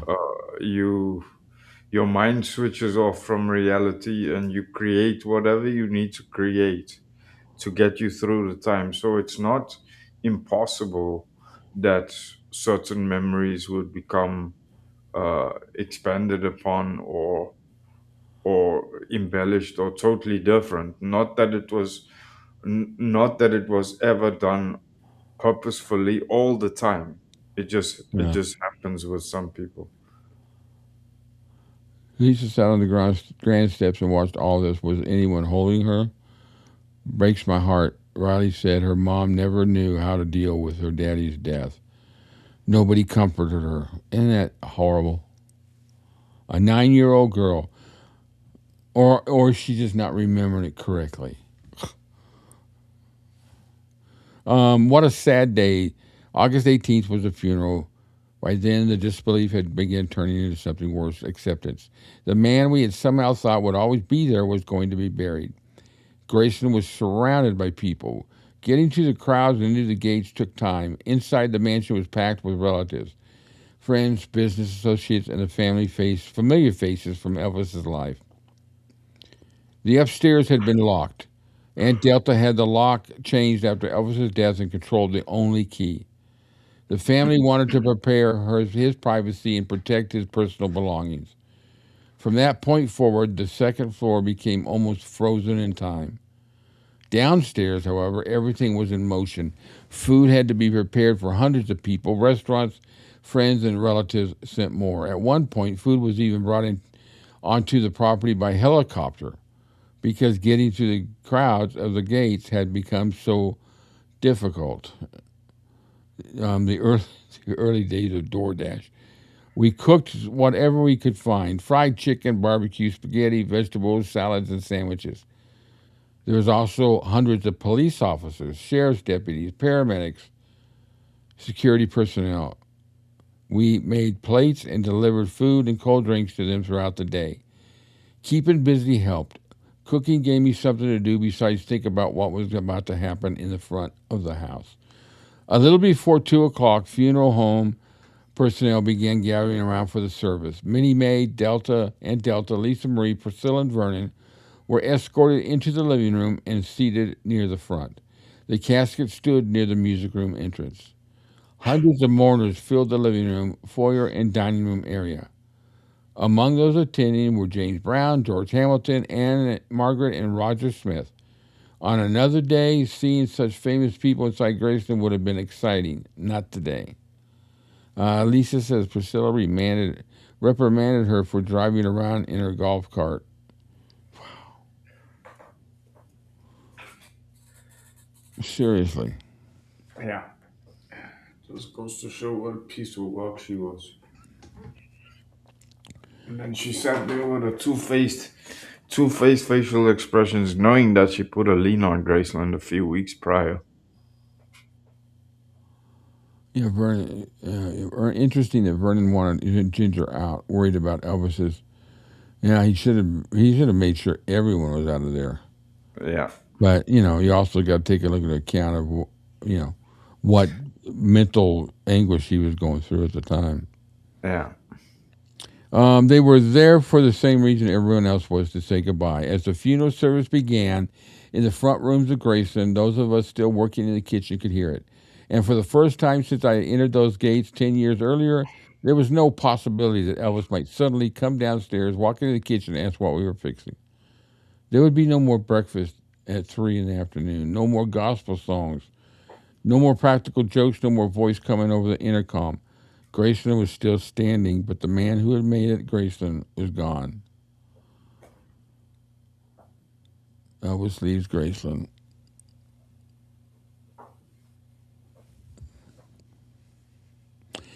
I did not hear much of Elvis's funeral service. The kitchen was busy, and although a public address system had been installed, the noise from all the food prep made it difficult to hear. Eventually, I slipped into a small storage room where the service could be heard more clearly. I remember songs being sung and ministers speaking, but little of what they actually said stayed with me. What I remember was the feeling. Elvis was really gone. I would never again see that smile or hear what voice coming through the house. Then the service ended. The front doors opened and the August heat poured into Graceland. The pallbearers carried the heavy gas casket outside and placed it into the waiting white hearse. Hundreds of mourners gathered around. Then, in the strange silence of the moment, a large tree branch suddenly cracked and crashed to the ground near one of the cars. I heard it myself. I never knew what to make of it. The funeral procession began moving. Motorcycle officers led the hearse slowly down the driveway toward Elvis Presley Boulevard. From the small television monitor in the kitchen, we could see what looked like a solid wall of people. The crowds had once screamed when Elvis appeared, were now almost completely silent. As the hearse passed, law enforcement officers stood at attention and saluted. I thought Elvis would have appreciated that. He had always admired policemen. He did. And man, you could see tears in some of the eyes of the policemen. Mm-hmm. A couple of the videos that I've seen. Yeah, because remember, he knew most of those guys. Yeah. Well, yeah, I'm sure being who he was, the police had to be very familiar with him.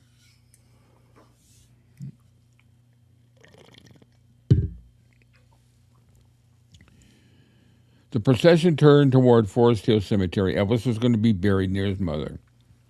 I watched until the last vehicle disappeared. That was when it finally struck me he wasn't coming back. For 3 days, we'd been so busy dealing with emergency, funeral arrangements, visitors, and crowds that I had not been able to fully absorb what had happened. Now there was nothing left to prepare for. The house became quiet. And suddenly I understood that life at Graceland without Elvis had begun. Home for the last time. Slowly, over the weeks following the funeral, Graceland returned to something resembling normal life. It could never be the same, but there were still people living there. Minnie Mae, Aunt Dalta, Vernon still maintained his office behind the mansion. Lisa Marie continued to visit. And there was still a house to maintain. For a long time, though, a sadness seemed to hang over every room. We sometimes spoke quietly without realizing we were doing it. Certain sounds or rooms could suddenly bring back memories. Even after Elvis was gone, strange things occasionally happened around the mansion. I had never considered myself particularly superstitious, although I had heard stories for years about people believing Gladys's spirit remained at Graceland. After Elvis died, there were moments I found difficult to explain. Sometimes heard footsteps when nobody was upstairs. The doors seemed to close by themselves. Once while cleaning in the basement, I heard the laundry room door slam so hard that I assumed someone had deliberately slammed it. Vernon had Ginger come over and talk to him after the funeral. I'm not saying Vernon loved her, but I don't think she was banned. I'm pretty sure Vester corrected that article saying she was.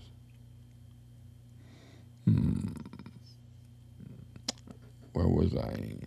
I immediately went to take a look. The room was empty. Another night, I felt someone tugging at my foot while I was lying down in the trophy room because I wasn't feeling well. I opened my eyes, expecting to see Aunt Delta. Nobody was there. Lights occasionally came on by themselves. The front doorbell rang when no one was outside. The kitchen light sometimes began moving for no reason. I can't explain those things. I only know what I expected. There was, however, one problem following Elvis's burial that required a very real solution. Not long after the funeral, the family learned of an attempt to break into the Elvis's mausoleum at Forest Hill Cemetery. 3 young men had reportedly approached the crypt and wanted to steal. What did we come to? Was the final weight 900-something pounds? That was just a coffin. 3, and they were going to lift it up, throw it over the fence. 3 young men had reportedly approached the crypt with tools. Whether they could really have succeeded was almost beside the point. Vernon was already worried that Elvis's grave and Gladys's beside him could never be properly protected at public cemetery. The attempted intrusion settled the question. Vernon wanted Elvis brought home. He wanted Gladys brought home, too. The logical place was the meditation garden at Graceland. The garden had long been a quiet area near the pool where Elvis and the family could retreat. Now Vernon decided it should become the Presley family burial ground. What sounded simple turned out to be complicated. Graceland was residential property, and permission had to be obtained before human remains could legally be buried there. And we did a live on that one day. Vernon became frustrated by the process. He didn't understand why he couldn't just simply bring his son home. But eventually, the necessary arrangements were made. As preparations continued, Vernon faced another painful memory. Elvis had a twin brother, Jesse Guerin, who died at birth. According to the family story Nancy had been told, the Presleys were so poor at the time that Jesse was buried without a proper marker. Vernon wondered whether Jesse could also be brought to Graceland so the entire family might finally rest together. He made trips to Tupelo attempting to locate the grave, but he couldn't find it. Too many years had passed and the exact location was lost. Vernon was heartbroken. The family eventually, sorry guys, make sure that's not my wife. The family eventually settled on creating a memorial marker for Jesse rather than moving the remains that could no longer be located. Meanwhile, 2 grave sites were prepared in the meditation garden. Additional spaces were reserved for Vernon and Minnie May. The transfer of Elvis and Gladys were arranged quietly. On October 2nd, 2 white hearses and limousines entered Graceland through the side entrance. The relocation had originally been planned for the following day, but the schedule was moved up in an effort to avoid turning it into a media spectacle. A small group of family, friends, and employees gathered. I don't think Linda is much older. Oh, that's a different story. Yeah. She said she wasn't.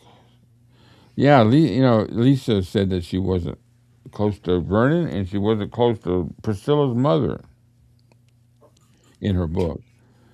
Elvis and Gladys's caskets were brought into the meditation garden. The service was simple and brief. I watched them from the swimming pool. Vernon had already buried his son once. Now, only weeks later, he had to do it again. After a final prayer, the 2 caskets were lowered into the waiting vaults. Vernon walked away, then stopped. He looked back one final time. His eyes were filled with tears. The next day, he told me that moving Elvis and Gladys back to Graceland had been almost as difficult as the original funeral. But he also said something had changed. They were home now. That gave him peace. For the first time since Elvis's death, Vernon could walk outside and visit both his wife and his son without leaving the properties. Elvis had come home for the last time. And guys, we got only 6 more pages and we'll be done with this book. That's why I want to do the condensed version on a smaller book like this. Because we're getting the basic parts of it, and then I think you ought to look into getting it and reading it, because there's a lot more in there. But I just thought, given the time of week this is, that this part of the story would ring a little closer to home, because of it was actually yesterday the anniversary of when they buried him in Forest Hills. Life after Elvis. Those of us who worked at Graceland worried that Elvis's death might mean he meaning the end of our jobs. Not long after the reburial, Vernon gathered us in the kitchen and told us otherwise. Graceland was still the Presley home. His mother and sister still lived there. He intended, as long as he was able, to keep things running, much as they always had.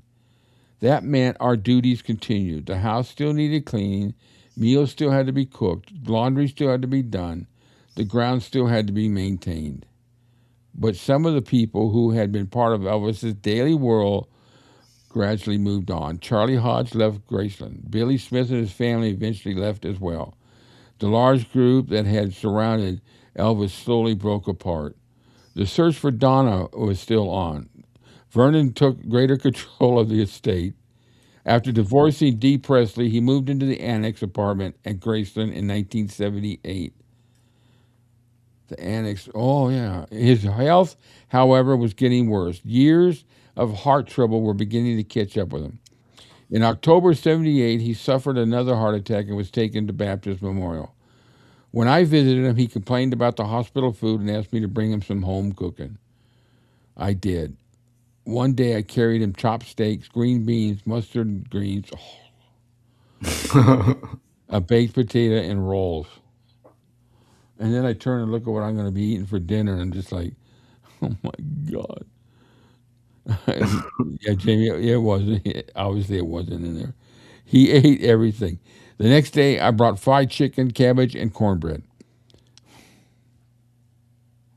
This is poured on here. While eating, Vernon talked about farming and asking whether my husband could plant some peas and white corn for him. For a little while, we thought he might recover. He came home in November, but he had become weak. Walking was difficult. Eventually, we pushed him around Graceland in a wheelchair. Sometimes we wheeled Vernon and Minnie May outside together. They were both becoming frail. Vernon's appetite declined. He lost weight. Oxygen became necessary. And one of the few things that always seemed to brighten him was Lisa Marie's arrival from California. He adored his granddaughter. Vernon died on June 26th. Isn't that ironic, that date? 1979. Mm-hmm. Once again, a Presley casket was placed in the living room at Graceland. Once again, family and friends gathered. And after the service, Vernon was buried in the meditation garden between Elvis and Gladys. Less than a year later, Minnie May died. She passed peacefully in her bed in May of 1980. For some time, we had been taking turns sitting with her around the clock. I wasn't there when she died. When I saw her again, she had been brought into the living room just as Elvis and Vernon had. She was wearing a blue dress and looked beautiful. Losing Dodger hurt deeply. Over the years, she had become much more than Elvis's grandmother to me. She was a friend. She too was buried in Meditation Garden. The Presley family burial plot was now complete. After Minnie May's death, the mansion changed even more. The office behind Graceland was no longer used the way it had been. Secretaries were dismissed. Some of the old family-style way of doing things disappeared. To me, Graceland gradually felt less personal and more like a business. The people who had once worked together, almost as family, were disappearing one by one. You know, it's a sad thing, but they had to approach it like a business in order for us to be, to this day, be able to be, because it couldn't have been done independently. Just it would have never happened, and it's sad to watch that change go from Vernon until the end.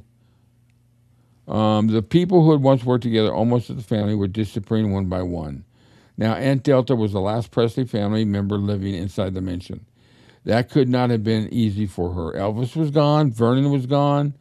Delta remained in the bedroom off the kitchen where she had lived since 1967. We continued cooking for her, cleaning and keeping the house decorated for holidays. She had friends visit occasionally, but much of her attention went to her little Pomeranian, Edmund, a dog Elvis had given her. When Edmund died, we buried him on the property. She later got another Pomeranian and properly named that one Edmund too.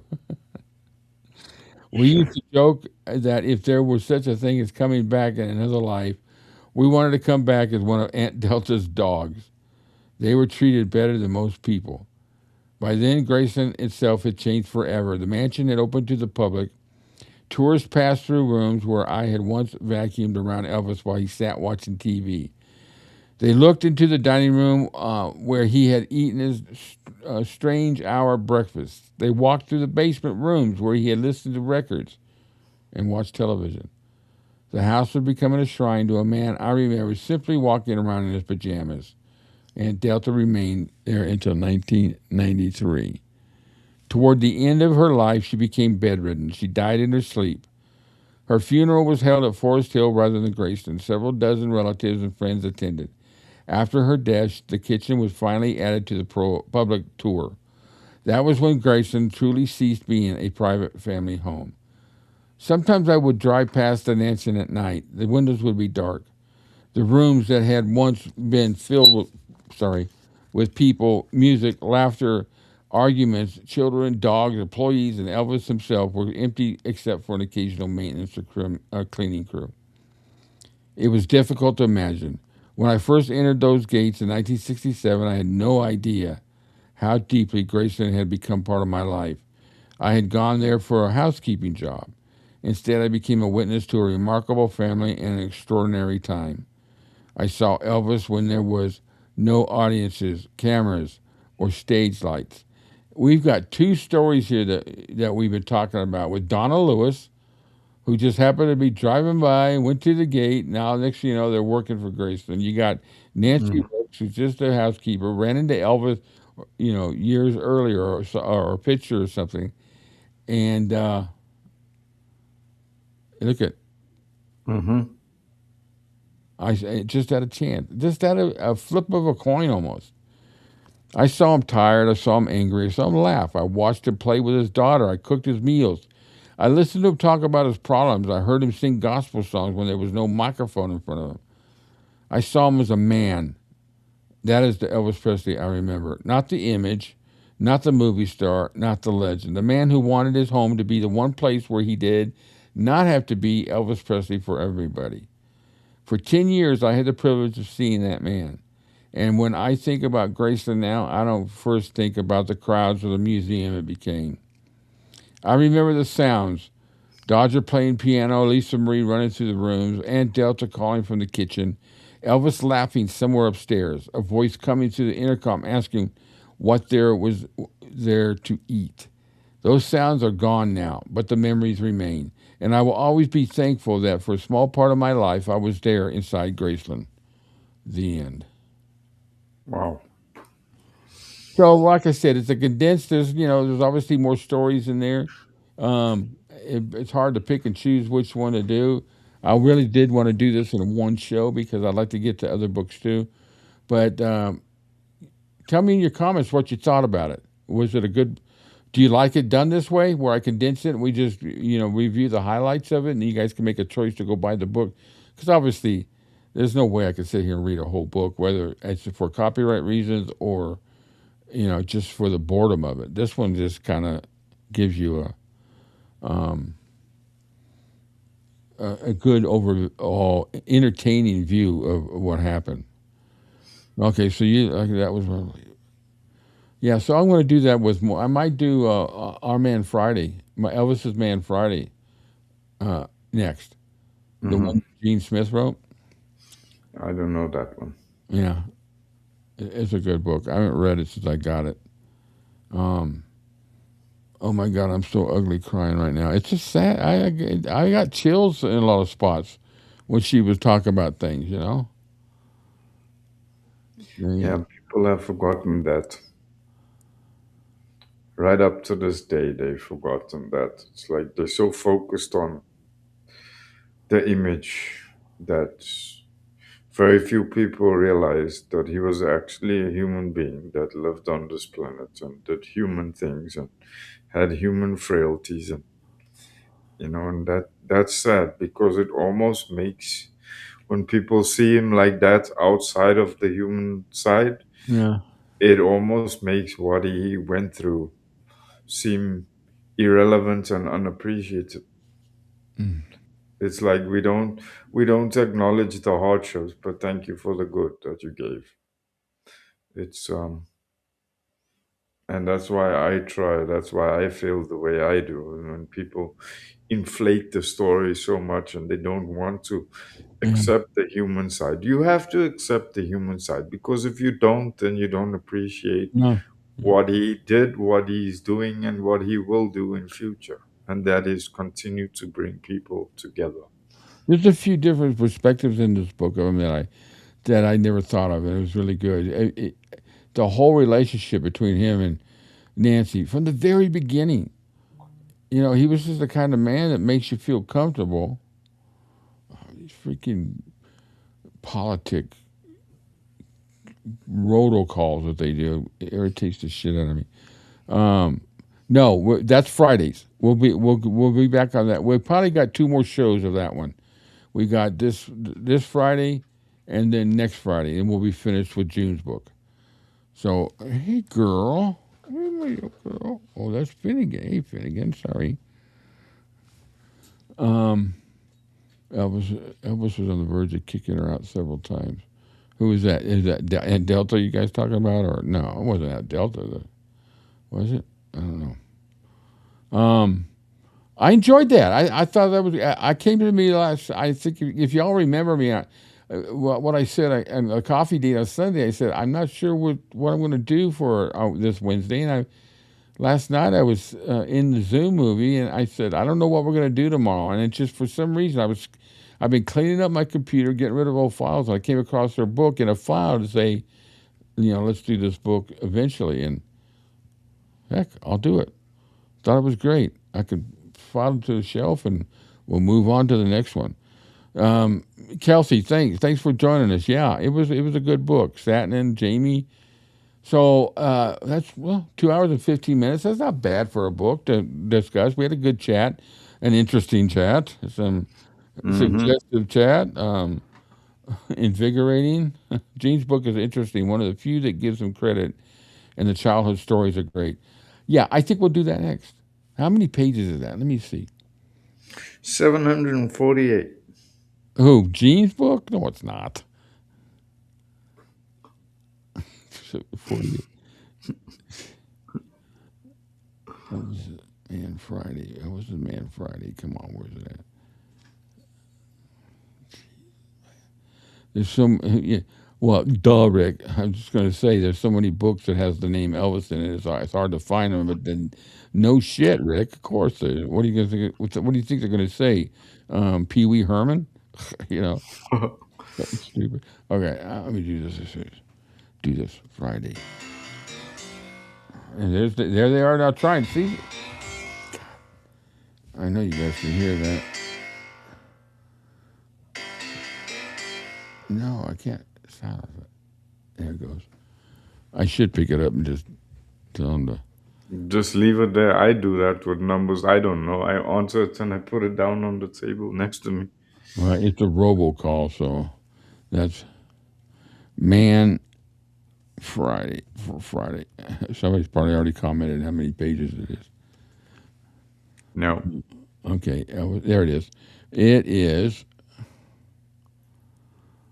Oh, it's 327. It's double the size of this one, so we could probably get it done in 2 weeks if I do it the same format.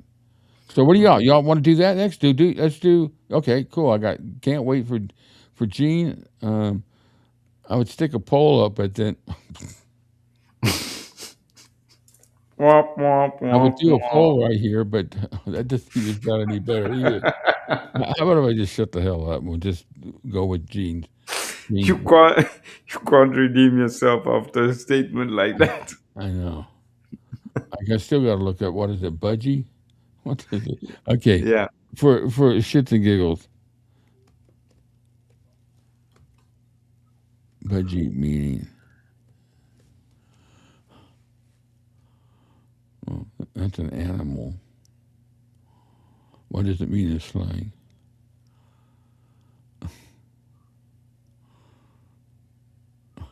Tight-fitting brief-style men's swimming trunks.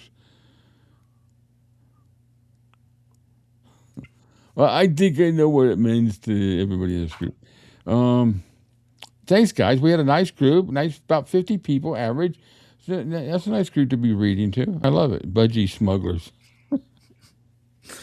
Yeah, it starts out as a veggie, and later you later you say the eagle has landed. Yeah. Thank you, Karen. I appreciate it. And once again, I think we got a lot of. I'm going to put together a little something on the page that I have. I'm going to start putting comments in. I'm going to put a lot of the comments that we got for the live the other day because I'm proud of it. I'm really proud of how that went, even though I was shocked, first of all, how far we got with the songs. We almost got them all done. Hmm. It was like an hour and 15 minutes worth of songs that they never touched us on.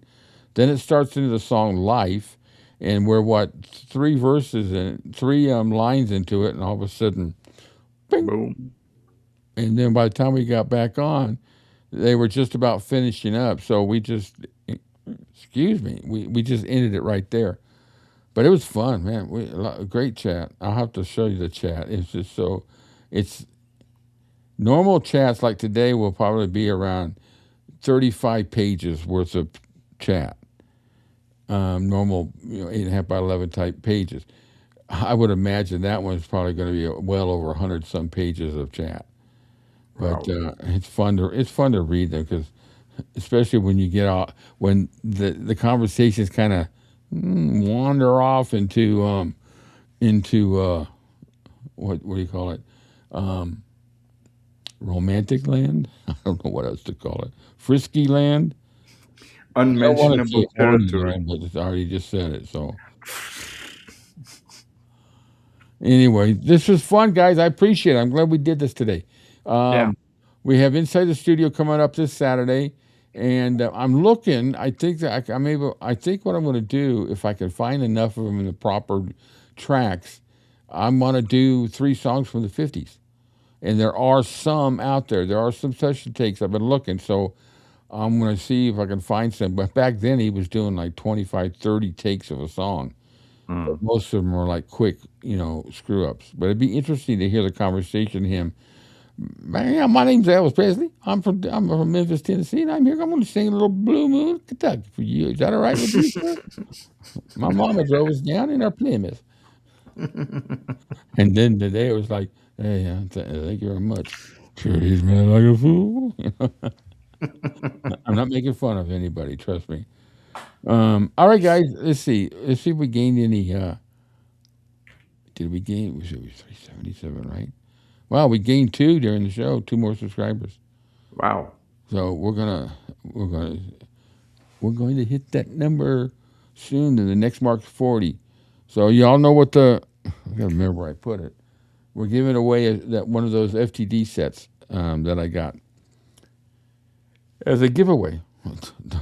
That's why they call it a giveaway. I'm going to give it away. Thanks for this. This is a fun book. I'm glad you enjoyed it. Something positive. We can get away from all the BS that's wandering out there, and just we've taken a break from that. Just stayed away from it this week, and it's been relaxing. But I'm some things I'm not going to let go yet until I've had my said. But that's elsewhere. That's another show. Radio show noon Friday. Join us, an hour and a half of rock and roll Elvis, and I'll put out the song I'll post the link to both the radio station and the song requests. And then what do we have? And then we got June Juanico's book on Friday afternoon. Saturday, I don't know what we'll do yet because I really don't want to do too many interviews until Joe can get back with us. But I may just go ahead and do one of them. We did have Stump Monroe on there, but it's always nice. I prefer to have his feedback. So maybe I'll do a different interview of somebody Mm. that I may have, just to show how much better Joe is. First of all, Joe is liked by a lot of people. He is liked by a lot of people. Joe is Yeah, he's Joe. not a has been like me. He's been called dummies. All right, guys. Have a good one. Thank you. Have a good evening. It's 5:30 here in Georgia, and I'm going to eat some dinner. I'm going to kick back, get my feet up. This is the 4th time in a row I've actually done. Well, I didn't do it on the candlelight, but I've been sitting up through the whole show. So it's nice to be able to be sitting up instead of laying back. So, but I got to get them up. But anyways, thanks for all your support, and we will see you. Well, we'll see you Friday for the live. Hopefully, we Yeah. see you on the radio Friday at noon. Bye, guys. Love you guys. You guys are all great. Thanks, guys.